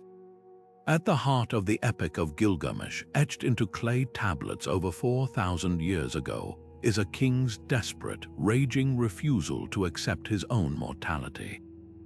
Gilgamesh, 2/3 god and 1/3 man, is the mightiest of heroes, a ruler who builds immense walls and slays monstrous beasts. But when his wild man companion Enkidu dies, Gilgamesh is shattered. He isn't just grieving, he is confronted for the first time with the horrifying, undeniable truth that he too is subject to the same fate. He abandons his throne, dons animal skins, and embarks on a frantic, obsessive quest to find the secret of eternal life. His journey is the ultimate expression of a primal scream against the dying of the light, a symbol of humanity's oldest and most futile struggle: the desire to cheat decay and escape the inevitable. Gilgamesh's desperate search is far more than a personal crisis. It is a direct reflection of the collective anxiety that permeated every ancient society. In a world with an average life expectancy of perhaps 30 or 40 years, where disease, famine, and violence were constant companions, the specter of decline and death was an ever-present reality. A hero's strength would inevitably fade, his wisdom could be forgotten, and his legacy might crumble to dust. This fear of irrelevance, of being erased by time, was a societal nightmare. What was the point of building a great city, winning glorious battles, or amassing vast knowledge if it would all be swallowed by oblivion? The narratives of aging heroes provided a crucial, collective space to process this terrifying universal reality. They gave a face and a story to the abstract dread that haunted every individual, allowing entire communities to confront their own fragility through the safety of a legendary figure's struggle. This deep-seated fear of mortality gave rise to some of the most enduring and widespread cultural practices in the ancient world, most notably ancestor worship. From the elaborate tombs of the Egyptian pharaohs to the household shrines of ancient Rome and China, cultures across the globe developed intricate rituals to honor and appease the spirits of the dead. This was not merely about sentiment. It was a sophisticated psychological and social strategy to mitigate the terror of death's finality. By maintaining a relationship with the departed, the living could create a sense of continuity, a bridge across the chasm of mortality. The ancestors became a kind of immortalized community, their wisdom and authority preserved beyond the grave.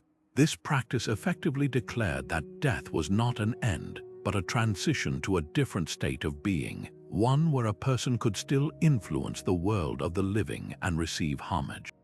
In doing so, ancestor worship offered a powerful consolation, softening the harsh edge of mortality by integrating it into the ongoing life of the family and the state.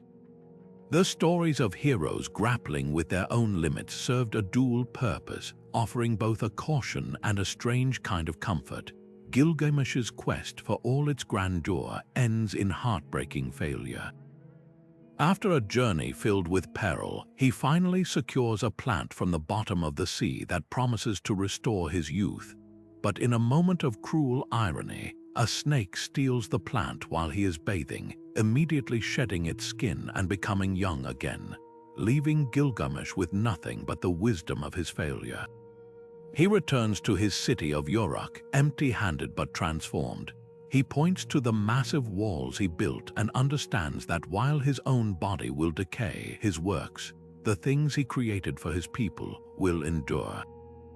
His immortality would not be found in a magical herb, but in his legacy. This is the crucial lesson these myths imparted, a caution against the narcissistic obsession with personal eternal life, and a consolation that true significance is found in contributing to something larger than oneself that will outlast an individual lifespan. These ancient narratives about mortality were ultimately about teaching a difficult but essential acceptance. They acknowledged the pain and the fear, the natural desire to rage against the limits of our existence. But they also guided their audiences toward a more profound understanding. By watching the greatest of heroes fail to conquer death, ordinary people were given permission to stop fighting a battle they could not win and to instead focus on living a meaningful life within the time they were given. The fear of aging and death was not something to be eliminated, but a fundamental part of the human condition to be integrated and understood. The hero's flawed, futile quest for immortality was the ultimate mirror, showing society that its greatest strength lay not in denying its limits, but in embracing the beauty, the urgency, and the profound meaning that can only exist within them.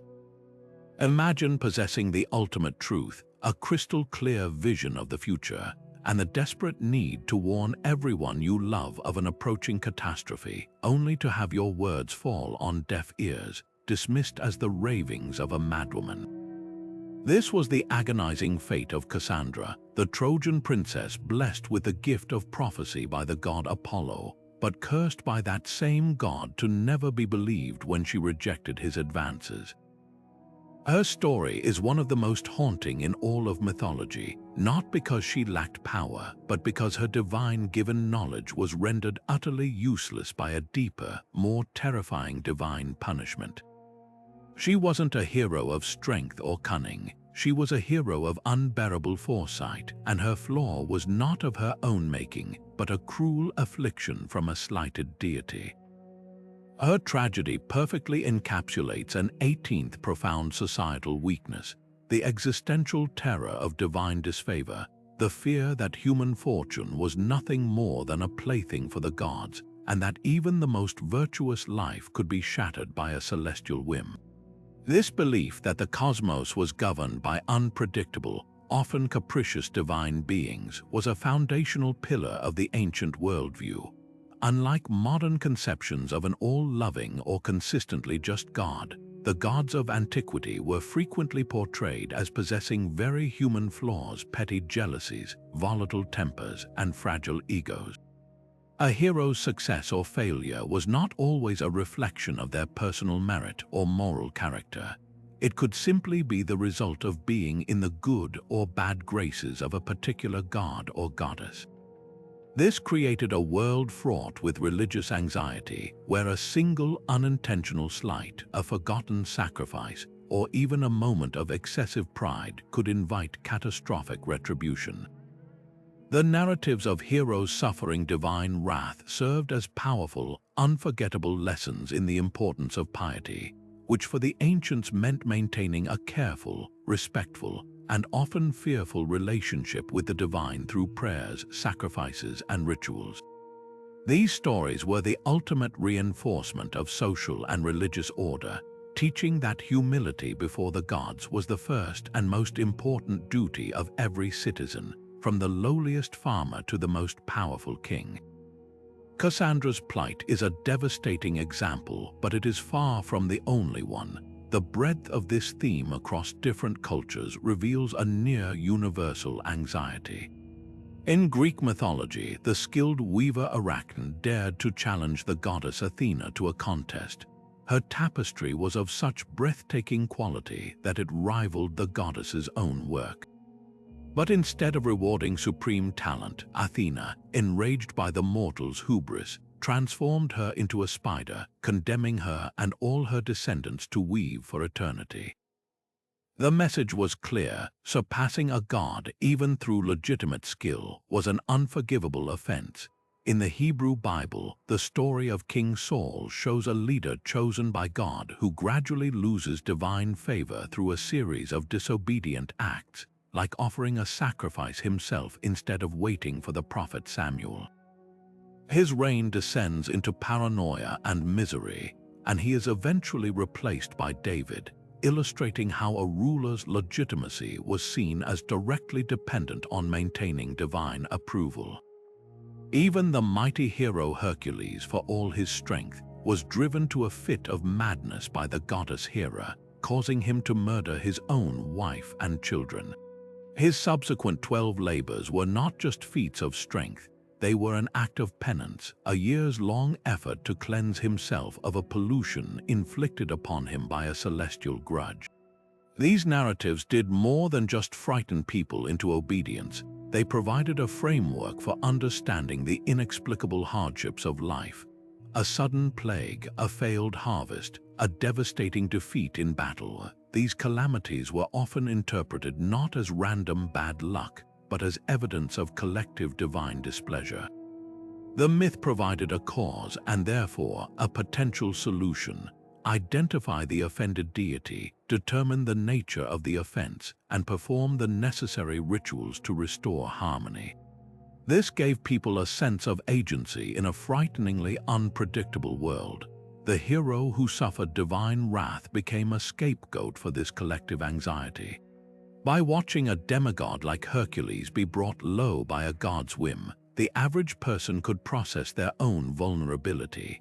If even the son of Zeus could not escape celestial punishment, what hope did an ordinary mortal have? The lesson was to tread carefully, to honor the gods at every turn, and to never, ever assume one was beyond the reach of their power.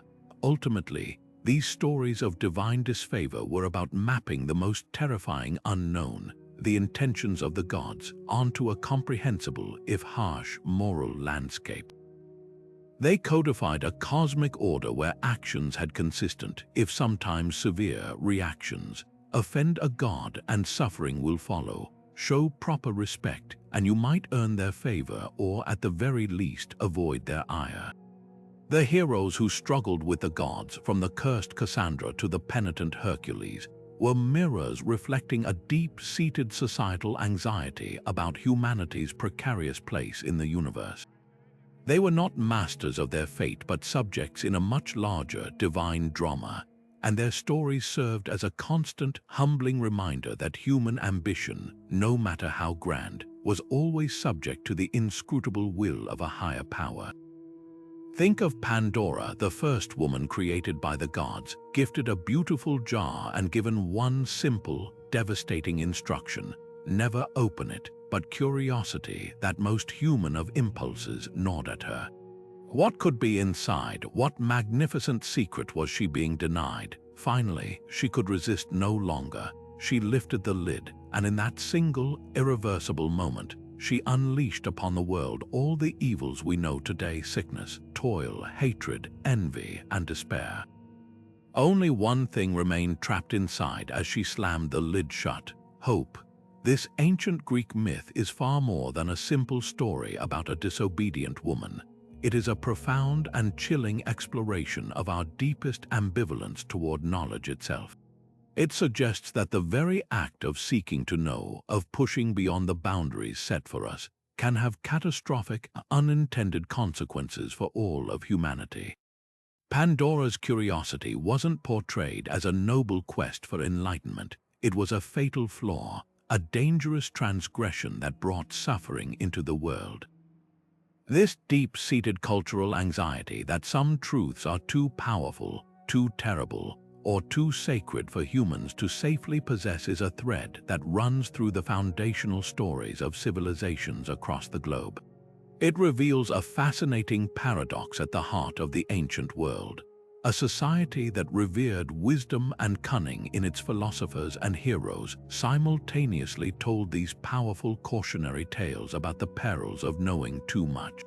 The pursuit of knowledge was seen as a double-edged sword, capable of elevating humanity, but also of destroying it if pursued without limits or without the proper reverence. These narratives served as the essential ethical guardrails for exploration, both literal and intellectual. They were a way for cultures to collectively debate a fundamental question: just because we can know something, does that mean we should? We see this same tension play out in another cornerstone of Western culture, the Book of Genesis. In the Garden of Eden, God gives Adam and Eve free reign over paradise with a single prohibition: they must not eat the fruit from the tree of the knowledge of good and evil. The serpent, however, tempts Eve with the ultimate promise of forbidden knowledge, telling her that upon eating it, your eyes will be opened and you will be like God, knowing good and evil. The allure is irresistible. She eats the fruit and shares it with Adam, and immediately their innocence is shattered. They become aware of their own nakedness and feel shame for the first time. Their punishment is exile from the garden and a life of hardship and mortality. Like the myth of Pandora, this is not a story that condemns knowledge itself.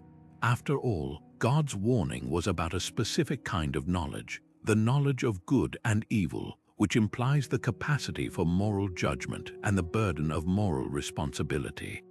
The transgression was in seizing this God-like awareness prematurely and through an act of disobedience, rather than receiving it as a gift when they were ready. The fall is not about sexuality or sin in a simplistic sense. It is about the monumental, often painful, burden that comes with consciousness and moral choice. The message is that certain kinds of understanding fundamentally change us and our relationship with the world, and that this transformation carries a heavy price. This pattern is vividly reflected in the fates of countless heroes who dared to seek hidden truths. The classic tragic hero is often a figure of immense intelligence and drive whose quest for knowledge leads directly to their ruin. Take the legendary figure of Daedalus, the brilliant architect who designed the labyrinth to contain the Minotaur. His knowledge of engineering was unparalleled, but he used that knowledge to help Queen Pasiphae commit an unnatural act and later to help Theseus navigate the maze he built, angering King Minos. His cunning allowed him to escape imprisonment by crafting wings of wax and feathers for himself and his son, Icarus. But here, the pursuit of a new kind of knowledge, the secrets of flight, led to the most famous cautionary tale about the dangers of overreaching. Icarus, intoxicated by the thrill of this new power, flies too close to the sun. The wax melts and he plummets to his death. Daedalus's knowledge was his greatest asset, but it also made him a target, forced him into exile, and ultimately cost him his son. The story argues that brilliant innovation, divorced from wisdom and humility, can be a tragically destructive force. These myths were not just fanciful stories, they were a critical part of a culture's moral and ethical education. They functioned as a societal immune system, creating a shared cultural hesitancy around certain kinds of inquiry. In a world without institutional review boards or ethical committees, these narratives were the primary means of establishing boundaries. They asked the community to consider the potential fallout of a new technology, a new political idea, or a new spiritual practice before it was adopted. The message was not never explore, but rather explore with caution, with respect, and with an awareness that your actions have consequences that ripple far beyond your own understanding. The hero who sought forbidden knowledge and suffered for it was a walking, talking lesson in the weight of responsibility that comes with discovery. These ancient stories continue to resonate because we are still grappling with the exact same dilemmas. The myth of Pandora is replayed every time we debate the ethics of artificial intelligence, genetic engineering, or advanced surveillance. We are still asking ourselves what the price of our curiosity will be, and what hope we might have left in the jar once all the new evils of our own creation have been unleashed upon the world. Now consider the infant Moses placed in a basket and set adrift on the Nile, only to be plucked from the reeds by an Egyptian princess and raised within the opulent walls of the royal palace. He grows up as a prince of Egypt, educated in its wisdom and comfortable in its power structure, yet he is always fundamentally an outsider. His blood is Hebrew, his people are slaves, and this dual identity creates a profound and painful rift within him. The biblical narrative captures this tension perfectly when, as a young man, he sees an Egyptian taskmaster beating a Hebrew slave. In a burst of rage that reveals where his true loyalties lie, he kills the Egyptian and is forced to flee into exile.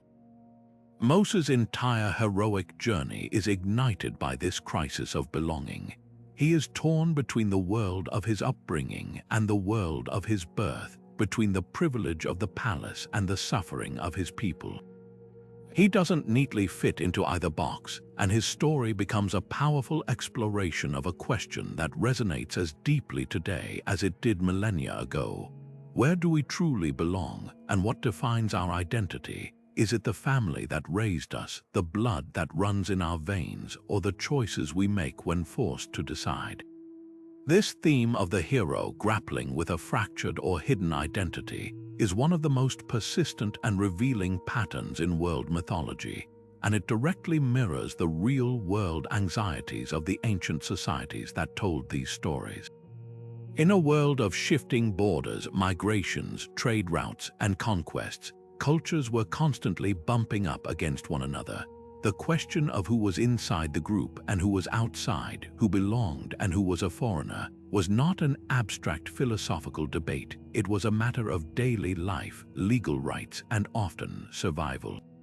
Myths about foundlings, orphans, and outsiders provided a safe narrative space to work through the complex emotions and social tensions that arose from these interactions. They gave people a way to ask difficult questions about assimilation, heritage, and the very nature of community itself. Could an outsider ever truly become one of us? Could someone born into the group betray it and become an other? The hero's personal identity crisis was a proxy for the culture's own collective uncertainty about its boundaries. We see this pattern reflected in the stories of countless other legendary figures who must navigate the treacherous waters between worlds. Take the epic tale of Aeneas, the Trojan hero who survives the destruction of his city and is destined to found a new nation in Italy. Throughout Virgil's Aeneid, he is constantly torn between his deep love for his Trojan past, his memories, his lost wife, his fallen comrades, and his solemn duty to a future Roman destiny he cannot yet fully see. His identity is split between what was and what must be. When he falls in love with Dido, the Carthaginian queen, he briefly allows himself to believe he can have a new identity as her partner and co-ruler, building a life in the present. But the gods remind him of his greater purpose, forcing him to abandon her and break his own heart to fulfill his fate. Aeneas's struggle is the struggle of every refugee, every immigrant, every person who has ever had to leave a piece of their heart behind in one world to build a new life in another. His story acknowledges the profound cost of this transition, the grief for what is lost even in the midst of building something new. These narratives often featured the archetype of the foundling, the child of mysterious or noble birth raised in obscurity, who must eventually discover their true origins and claim their destiny. King Arthur himself is the quintessential example, known as Wart, raised in ignorance of his royal blood until he proves his worth by pulling the sword from the stone. This recurring motif served a crucial psychological purpose for ancient audiences. It was a story of hope and validation, suggesting that true worth and noble character were innate, not merely a product of upbringing or social status. A humble peasant could secretly be a king, meaning that value could be found in anyone, anywhere. But it also served as a fantasy of integration. The foundling hero, by discovering their true lineage, ultimately resolves their identity crisis by being absorbed into the highest echelon of the society that raised them. They don't remain outsiders, they are revealed to have been insiders all along, thus preserving the social hierarchy while still offering a compelling rags to riches story. This provided a sense of order and comfort, assuring people that everyone was ultimately in their proper place. The heroes who wrestled with these flaws of belonging held up a mirror to the deep-seated tensions of increasingly multicultural ancient worlds. The Roman Empire, for instance, was a vast patchwork of different peoples, languages, and customs. A Roman citizen in Spain might have a very different daily life and set of traditions from a Roman citizen in Egypt or Britain. What, then, did it truly mean to be Roman? Was it a legal status, a cultural affiliation, or a state of mind? The story of Aeneas, written during the reign of Augustus, was in many ways a propaganda piece designed to answer that very question, to create a unified myth of origin that could bind this diverse empire together. It argued that to be Roman was to be like Aeneas, pious, duty-bound, willing to sacrifice personal desire for the greater good of the state and the destiny of a civilization. The hero's resolved identity crisis provided a model for the empire's own. These ancient myths ultimately provided a framework for societies to navigate the uncomfortable but unavoidable process of defining themselves. Identity is often forged in contrast to what it is not. A group understands what it is by understanding what it is against. The hero who exists between two worlds, like Moses between Egypt and Israel, embodies the anxiety that comes with those porous boundaries. His journey reassures the audience that a clear choice is possible and necessary. By choosing his blood people and leading them to freedom, Moses defines himself and, in doing so, helps to define the identity of the nation of Israel itself.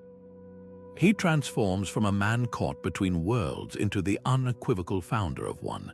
These stories gave ancient people the language to discuss assimilation, exclusion, and the pain of cultural dislocation. They acknowledge that the struggle for belonging is a fundamental part of the human experience, but they also promise that through courageous choice and action, a cohesive identity, both for the individual and for the people, could be forged even from the most divided of beginnings. Now consider the sheer, unimaginable power of a world-ending flood, a deluge so vast it swallows mountains and wipes the slate of civilization clean. This was the terrifying reality faced by heroes like Noah in the Hebrew Bible and Deucalion in Greek mythology, figures chosen to survive a divine reset of the world. Their stories are not merely about survival. They are profound psychological responses to one of humanity's oldest and most pervasive fears, our absolute helplessness in the face of environmental and natural forces beyond our control. Before modern meteorology, geology, or disaster relief, ancient societies lived at the utter mercy of the elements. A single prolonged drought could mean famine and the collapse of a kingdom. An earthquake could topple cities in minutes. A sudden tsunami could erase entire coastal communities without a trace. These were not random acts of nature. They were often interpreted as expressions of divine wrath or the chaotic whims of capricious gods. The flood myth, appearing in nearly every corner of the globe from the Mesopotamian epic of Gilgamesh to the lore of indigenous Americas, became the ultimate narrative vessel for this collective anxiety. It gave a recognizable shape and a story to the formless terror of existential vulnerability, transforming an incomprehensible natural disaster into a divine morality tale with a clear, if harsh, logic. Archaeology provides compelling evidence that these pervasive myths were likely inspired by real, catastrophic events seared into cultural memory. For the civilizations of Mesopotamia, nestled between the Tigris and Euphrates rivers, devastating floods were a recurring and predictable tragedy. Geological core samples from the region reveal layers of silt corresponding to periods of massive inundation around 2900 BCE, a time that aligns strikingly with Sumerian king lists that mark a great flood as a pivotal event separating mythical from historical rulers. Similarly, the story of Deucalion and Pirha, the sole survivors of a Zeus-sent flood in Greek mythology, may echo folk memories of catastrophic tsunamis or rising sea levels that plagued the Mediterranean basin. The Minoan civilization on Crete, for instance, was likely devastated around 1600 BC by the colossal volcanic eruption of Thera, which would have generated towering tsunami waves that smashed into coastal settlements across the Aegean. These weren't just stories, they were the ancient equivalent of disaster reports, passed down through generations and woven into the fabric of their identity, explaining not only how the world was almost destroyed, but also how a brave remnant persevered to begin again. The hero's role in these cataclysmic narratives was uniquely passive yet profoundly significant. Unlike Hercules battling a Hydra or Perseus slaying Medusa, the flood hero's primary task is not to fight the force of nature but to endure it. Noah's heroism lies in his obedience and his patience, faithfully building the ark according to divine instruction, and then waiting out the storm, entrusted with the monumental responsibility of preserving the blueprint for all future life. Deucalion and his wife Pirha survive by building a chest and riding out the waves, later repopulating the earth by throwing the bones of their mother, interpreted as stones from the earth behind them, which spring up as new people. Their struggle is not one of combat but of resilience, of trusting in a promise of renewal amid absolute devastation. This specific type of heroism provided a crucial psychological model for ancient audiences. It taught that when confronted with an unstoppable natural disaster, the highest virtue was not defiance but preparation, endurance, and the careful stewardship of hope for the future. The hero becomes a symbol of the community itself, battered and afraid, but clinging to the possibility of rebirth. Ultimately, these powerful myths served as a vital coping mechanism, a way for entire cultures to process trauma and rationalize the terrifying randomness of their existence. By framing a flood or a famine as a purposeful act of godly displeasure, rather than a meaningless natural event, people could regain a sense of order and agency. The disaster now had a cause, and that cause was often linked to human behavior, a failure to uphold divine laws, a descent into wickedness, or an act of hubris. This interpretation offered a grim but comforting logic. If humanity's actions brought the disaster, then humanity's actions could also prevent the next one. The narrative provided a path forward through ritual piety, moral living, and respect for the gods, effectively giving people a set of tools to feel less helpless against the next potential catastrophe. The story of the flood hero assured them that even in the face of total annihilation, a seed of life and a thread of knowledge could be preserved, allowing civilization to slowly, painfully, and hopefully more wisely begin its story anew. But even a leader celebrated as the wisest man who ever lived was not immune to the slow, corrosive drip of power's influence. King Solomon began his reign with a humility that won divine favor. When given the chance to ask for anything, he requested not wealth or long life, but an understanding heart to judge his people rightly. This wisdom became legendary, attracting visitors from across the known world, like the Queen of Sheba, who came to test him with hard questions. Under his rule, Israel enjoyed unprecedented peace and prosperity. He built the magnificent temple in Jerusalem, a symbol of piety and national unity.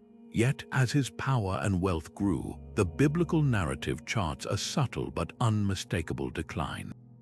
The book of 1 Kings details how he accumulated vast stables, amassed enormous quantities of gold and silver, and most critically, took 700 wives and 300 concubines, many of them foreign princesses from nations with whom he formed political alliances.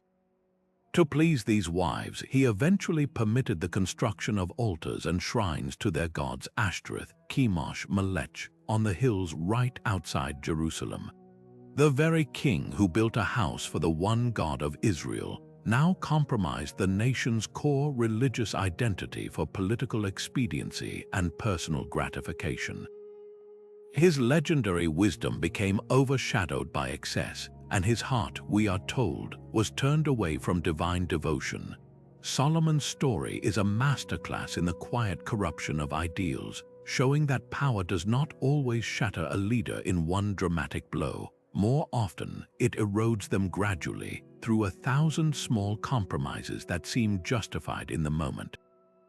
This theme of the good ruler gone astray was a pervasive and deeply unsettling one in the ancient world, precisely because it spoke to a universal and terrifying truth about human nature. A society could do everything right. It could select the most virtuous, intelligent, and pious individual to lead, and still watch in horror as the very nature of command changed them. The narrative served as a sobering check on blind trust in authority. They warned that power is not just a tool, it is an environment, an atmosphere that one breathes, and over time it can intoxicate even the strongest spirit. The Roman historians, living in an empire defined by the absolute power of its emperors, were particularly astute observers of this phenomenon. The historian Tacitus, writing about the early Roman Empire, noted with bitter clarity how the institution of imperial rule corrupted everything it touched. He famously wrote that absolute power corrupts absolutely, a phrase that, though often summarized in that form, captures the essence of his detailed accounts. He chronicled how initially capable men like the Emperor Tiberius retreated into paranoia and brutality after decades of unchallenged rule. The biographer Suetonius, in his work The 12 Caesars, painted vivid portraits of rulers like Caligula and Nero, who began their reigns with popular support and promises of restoration, only to descend into megalomania, cruelty, and madness. These were not just salacious stories, they were clinical diagnoses of a political disease. The Roman understanding was that the very structure of absolute power isolated the ruler from reality, surrounded him with flatterers, and presented him with temptations that no ordinary human psychology was equipped to handle consistently. The heroes and kings of myth who walked this path from purity to corruption were therefore far more than simple characters. They were the embodied form of a society's deepest political fear. What if our best and brightest, once handed the scepter, become our worst? This anxiety was especially potent in cultures experimenting with new forms of government, like the fledgling Roman Republic, which was intensely suspicious of any individual accumulating too much personal power for fear it would lead back to tyranny. A hero who started with the purest intentions to serve justice, protect the weak, uphold the gods, but then gradually fell to the temptations of authority, was the ultimate cautionary tale. Their story reassured the populace that their skepticism was valid, while also warning those in power about the constant internal vigilance required to stay true to their oaths. It taught that leadership was not a state of being but a continuous process of ethical renewal, a daily battle against the seductive whispers of privilege, adulation, and the intoxicating belief that the normal rules no longer applied to you. These ancient stories ultimately functioned as a necessary mirror for those in charge and those they governed, serving as a permanent reminder that integrity is not a trophy won at the beginning of a reign, but a fragile vessel that must be carefully carried through every day of it. They acknowledged the immense psychological toll of command and the unique temptations that come with it, arguing that the greatest threat to a kingdom might not be an external army, but the internal decay of its leader's character. By putting a face to this fear, whether it was the wise Solomon swayed by foreign influences or the noble Roman emperor succumbing to isolation and paranoia, these narratives made an abstract danger terrifyingly concrete. They were a cultural immune system, a way for a society to inoculate itself against the disease of tyranny by constantly reminding everyone, from the peasant to the prince, that power is a fire that can warm a home or burn a city to the ground, and everything depends on the character of the hand that holds the flame. Imagine the weight on the shoulders of Aeneas, the Trojan hero, as he stands on the shores of Italy, the smoldering ruins of his home city far behind him. He carries his elderly father on his back, the household gods in his hands, and the entire future of his people in his destiny. He is tasked with nothing less than founding a new nation, the great city of Rome, but to do so, he must let a part of his old world die.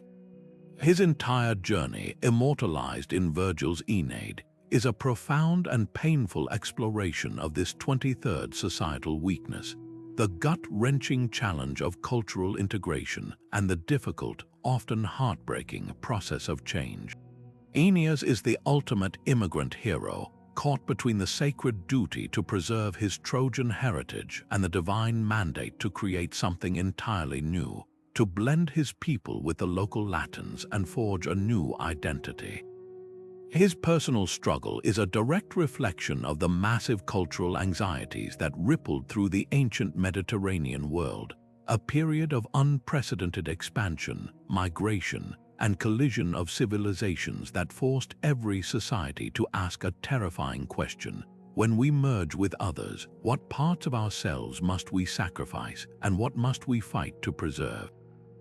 This narrative wasn't just poetic fancy, it was a mirror held up to the lived experience of millions. The centuries following the conquests of Alexander the Great, known as the Hellenistic period, saw Greek culture, language, and customs spread from Egypt to the borders of India. This created a vast, interconnected world of incredible opportunity, but also of deep-seated tension and conflict, A Greek citizen in the new city of Alexandria might enjoy the benefits of trade with Egyptians, Babylonians, and Jews, but they would also have to navigate a complex social hierarchy where traditional Greek privileges were constantly being negotiated and challenged. Local populations, in turn, were faced with a powerful new cultural force. They could adopt Greek styles, learn the language, and engage with new ideas to get ahead, but in doing so, risked alienating their own elders and eroding the traditions that had defined their people for generations. This was the real-world crucible in which stories like the Aeneid were forged. The hero's flaw was no longer a simple personal vice like pride or rage. It was the more subtle, more modern struggle of adaptation itself. Could a leader be too rigid, clinging to the old ways and failing to secure a future for his people? Or could he be too flexible, sacrificing the core of his identity for the sake of assimilation, and losing the very soul of his community in the process? Aeneas embodies this tension in every step he takes. His epic is a litany of loss and reluctant compromise.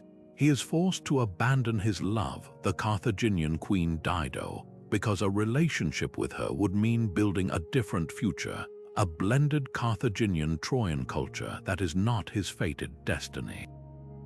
He must later wage war against the Italian tribes, not because he is a natural conqueror, but because it is the only path to securing a homeland for his people. The most telling moment comes at the very end of the poem when he defeats the Rutulian hero Turnus in single combat. Turnus, on his knees, begs for mercy, invoking the memory of his own father. For a moment, Aeneas hesitates, swayed by compassion, but then he sees the sword belt of his own fallen friend, Pallas, strapped to Turnus's shoulder as a trophy. In a blaze of fury, he delivers the fatal blow. This act has been debated for millennia. Is it a moment of righteous vengeance or a failure of mercy that taints the founding of Rome with a cycle of violence? From the perspective of cultural integration, it can be seen as the tragic, perhaps inevitable, triumph of tribal loyalty over a more universal humanity. Aeneas, in that instant, chooses the memory of his own fallen comrade over the possibility of reconciliation with his new neighbor. He prioritizes the old grievance over the new peace, revealing the powerful, often destructive, pull of the past on any effort to build a unified future from disparate groups. These ancient narratives provided a crucial framework for societies to process the psychological turmoil of change without having to live through the actual bloodshed. The story of Aeneas doesn't offer easy answers. It doesn't conclude that full assimilation is the right path, nor does it argue for pure cultural isolation. Instead, it lays bare the immense complexity and the emotional cost of the project. It acknowledges the grief for what is lost, the familiar customs, the sacred landmarks, the entire world that once was. But it also argues for the necessity of moving forward, of carrying the household gods to a new land and finding a way to weave them into a new tapestry. The hero's struggle with adaptation mirrored the audience's own fears about losing their way of life, while his ultimate success provided a hopeful model. It was possible to honor the past without being enslaved by it, to embrace a new identity without utterly erasing the old. These myths taught that building a cohesive community from diverse roots wasn't about erasing differences, but about finding a new, shared story that could hold the memories of all its people, a lesson as vital for our modern, globalized world as it was for the ancient Romans looking back at their own complicated, heroic origins.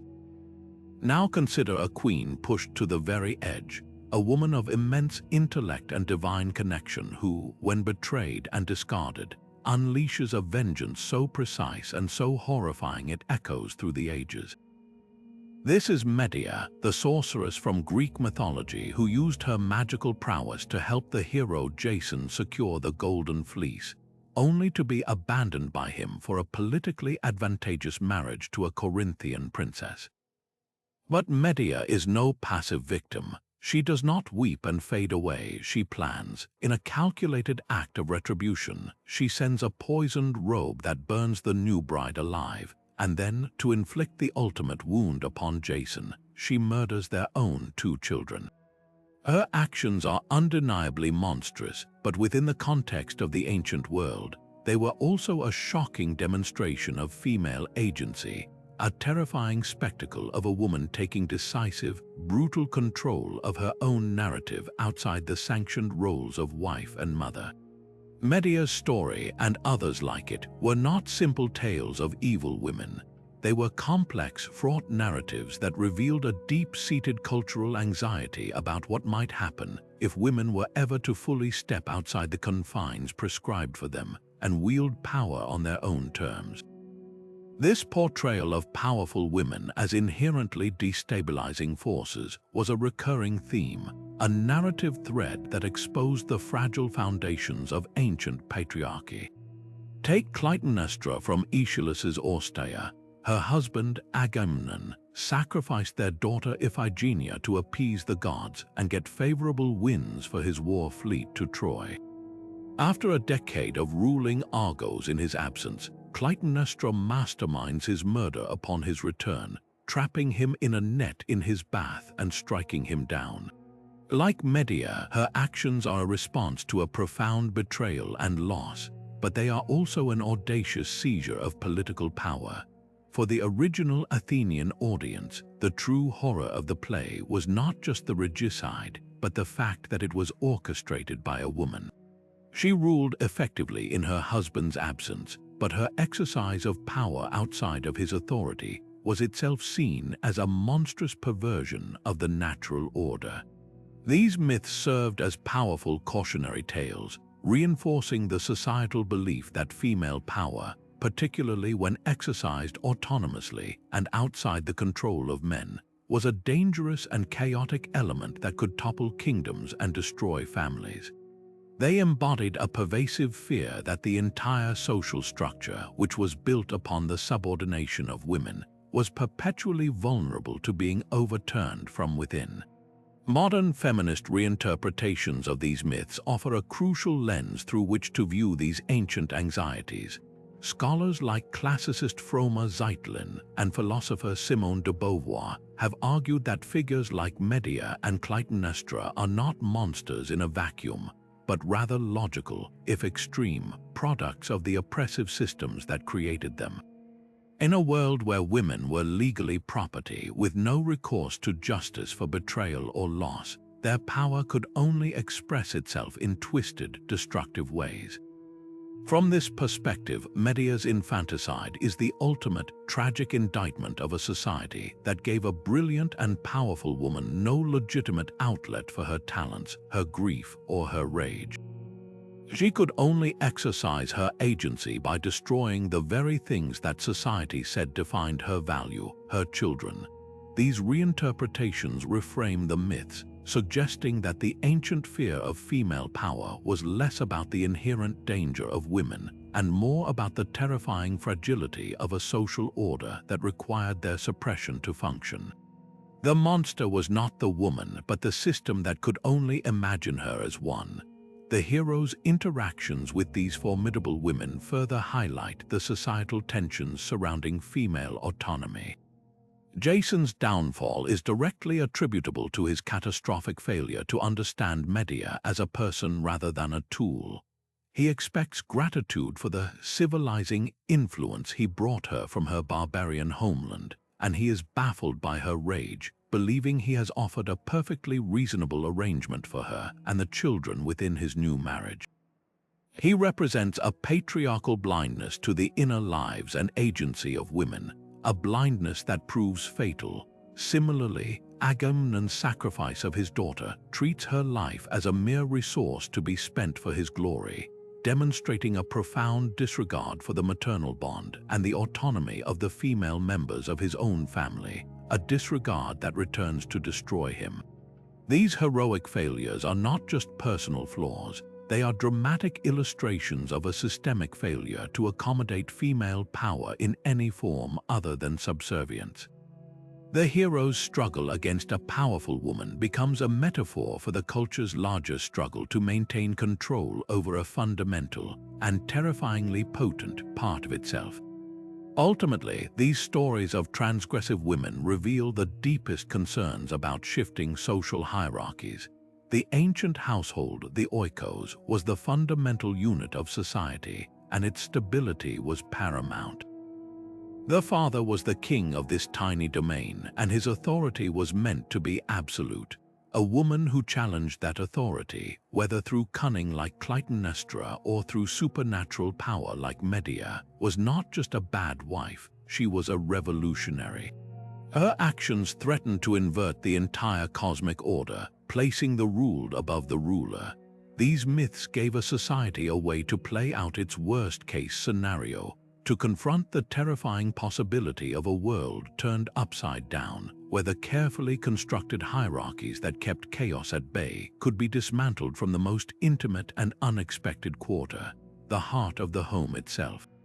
The powerful, autonomous woman in these narratives was the embodiment of that chaos, a walking, talking representation of the fear that the entire social project was far more fragile than anyone dared to admit. Even as societies grappled with the disruptive force of female agency, another profound anxiety simmered beneath the surface of ancient life. The terrifying realization that despite our best laid plans, human control over destiny is often nothing more than a comforting illusion.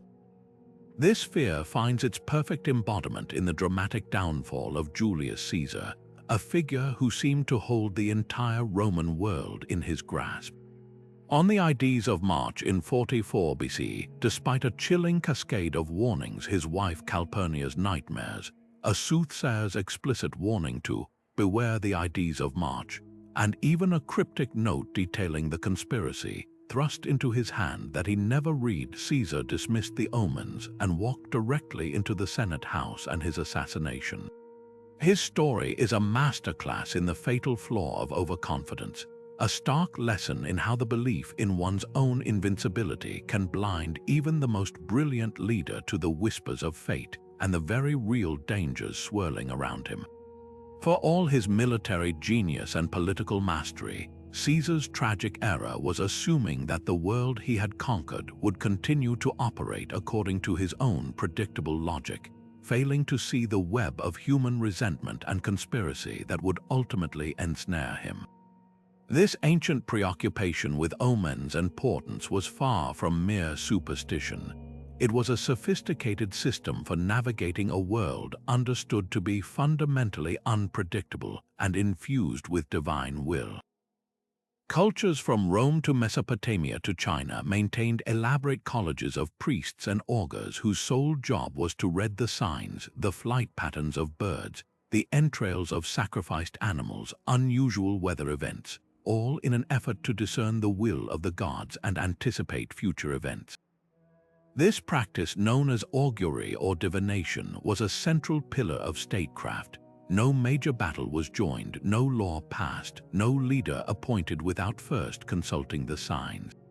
This wasn't about surrendering to fate, it was about seeking alignment with it. It was a humble acknowledgement that human plans were subject to a larger, often inscrutable cosmic order. The hero's flaw of ignoring these signs was therefore not just a personal mistake. It was an act of hubris against this entire worldview, a reckless declaration that their own intellect and will were superior to the messages from the divine. This tension between striving and accepting found a powerful voice in Stoic philosophy, which flourished in the same era as Caesar's rise. The Stoics, thinkers like Seneca and Marcus Aurelius, developed a profound framework for living in an uncertain world. They made a crucial distinction between what is within our control and what is not. Our thoughts, our judgments, our actions, and our values are within our sphere of power. Everything else, our reputations, our wealth, our health, and the actions of others, are not. The path to a tranquil and virtuous life, they argued, lay in focusing all our energy on the former and accepting the latter with calm equanimity or apatheia. A leader who became attached to outcomes, who believed he could control external events or the loyalty of his allies, was setting himself up for frustration, anger, and ultimately disaster. The Stoic ideal was to do your duty with excellence and integrity, but to hold the results lightly, understanding that the final outcome was never truly in your hands. Caesar's fixation on his own power and his dismissal of the warnings can be seen as a failure of this Stoic principle. He became so identified with his control over Rome that he could not conceive of a reality where that control was suddenly, violently stripped away. The narratives of heroes who failed to heed these warnings served a vital cultural purpose. They were constant, visceral reminders of the virtue of humility. In a world where a king's or emperor's word could mean life or death for thousands, these stories were a crucial check on the intoxication of absolute power. They taught that no one, no matter how successful, was beyond the reach of fortune's wheel. This is why the trope of the ignored omen is so common. In the Iliad, Hector dismissively ignores the bad omen of a bird on his left as he prepares to face Achilles, a decision that leads directly to his death. In the biblical book of Jonah, the sailors on the ship ignore the prophet's warnings until a massive storm threatens to destroy them all, forcing them to acknowledge a power greater than their own seamanship.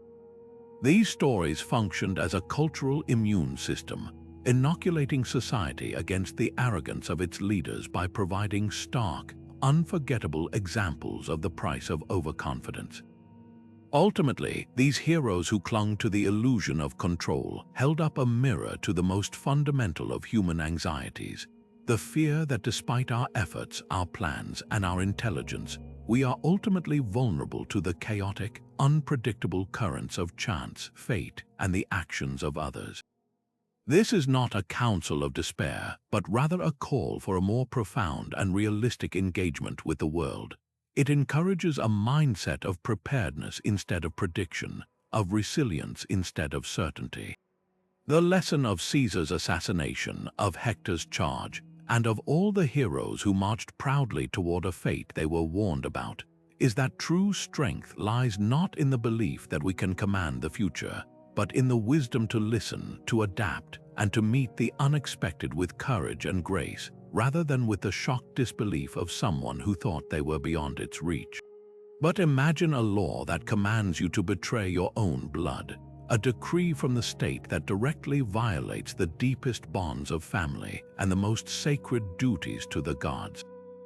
This is the impossible choice that confronts Antigone in Sophocles' devastating tragedy.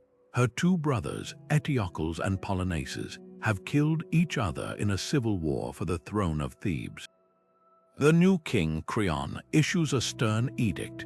Eteocles, who died defending the city, will be buried with full honors, but Polynices, who led the foreign army against Thebes, is to be left unburied, his body food for dogs and vultures, denied the rights that would allow his soul to find peace in the underworld. For the ancient Greeks, this was more than a punishment. It was a cosmic condemnation, a deliberate act of cruelty that offended the gods themselves.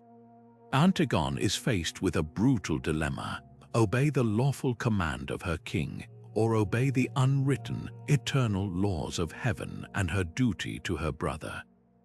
She chooses the latter, declaring that Creon's law is not strong enough to override the justice of the gods. Her act of defiant love, secretly scattering dust over her brother's corpse, sparks a chain of events that leads to her own imprisonment and suicide, the death of Creon's son and wife, and the utter desolation of the king himself. This is not a simple story of a heroic rebel. It is a heartbreaking exploration of the 26th societal weakness, the searing conflict between the individual conscience and the demands of the collective. This tension between the polis, the city-state, and the oikos, the household, was the central nervous system of ancient Greek drama and social thought. The polis represented the public good, the laws, the security, and the collective identity of the citizens. The oikos was the private realm of the family, the home, with its own powerful obligations of blood, loyalty, and religious duty. A well-ordered society required both to be in balance, but tragedy occurred when these two spheres were forced into direct, irreconcilable conflict. Antigone's story is the ultimate expression of this conflict. Creon argues from the perspective of the Polis. He believes that to maintain order after a bloody civil war, he must be unwavering. He cannot show weakness or favoritism, even to his own family. To him, Antigone's individual act of defiance is an existential threat to the state's authority, a crack in the foundation that could lead to total chaos.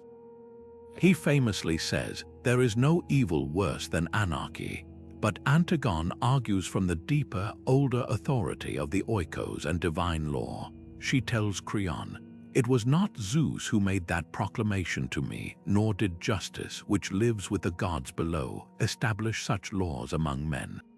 For her, the king's command is merely temporary and human, while her duty to bury her brother is eternal and absolute. The play doesn't offer a clean victor. It presents both positions with compelling force, leaving the audience to sit with the devastating cost of the collision. This specific hero flaw, being torn between a personal moral code and the rules of the community, appears again and again because it strikes at the very heart of what it means to live in a society.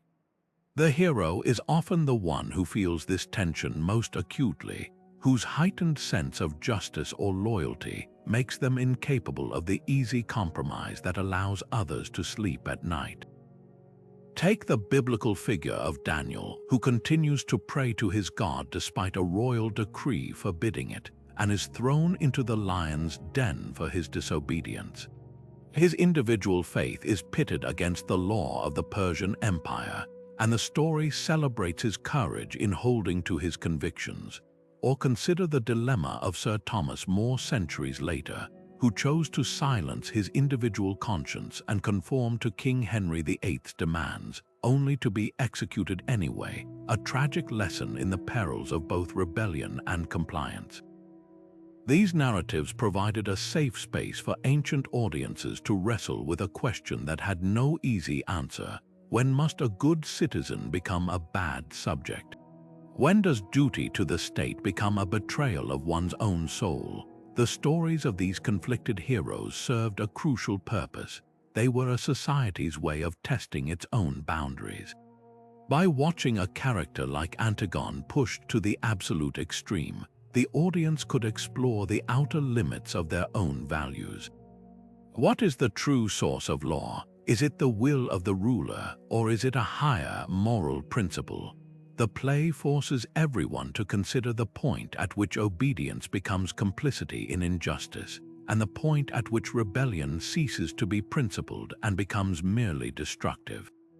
These myths acknowledge the terrible cost of both paths. Conformity could mean sacrificing your integrity and becoming a cog in an unjust machine, while rebellion could shatter the social order and lead to isolation, exile, or death. The hero who embodied this flaw was a mirror for the citizen's own internal struggles, reflecting the ongoing, never-resolved debate about where the line should be drawn between the rights of the self and the responsibilities we hold to the community that shelters us. And so we see that these legendary flaws were never simple character traits or convenient plot devices. They were a profound and deliberate form of cultural self-diagnosis, a way for ancient societies to hold a mirror up to their own collective soul and examine their deepest anxieties in the safe, symbolic space of a story. From the terrifying specter of hubris that could topple a king, to the seductive pull of temptation that could unravel a hero's discipline, to the heart-wrenching conflict between personal desire and public duty, each weakness mapped directly onto a vulnerability the community recognized within itself. These narratives gave a voice to the unspoken fears of a people living in a precarious world, allowing them to explore the consequences of unchecked power, the fragility of trust, the terror of the unknown, and the agonizing weight of leadership without having to live through the real-world calamity. The hero's journey was more than an adventure. It was a communal therapy session, a shared ritual where a culture could process its weaknesses and reinforce its values through the spectacular, cautionary failures of its greatest champions. The breathtaking part is that these ancient mirrors haven't clouded with age. They continue to reflect our own image back at us with startling clarity. Our modern myths, playing out on cinema screens and in the pages of bestsellers, are still built upon this very same foundation.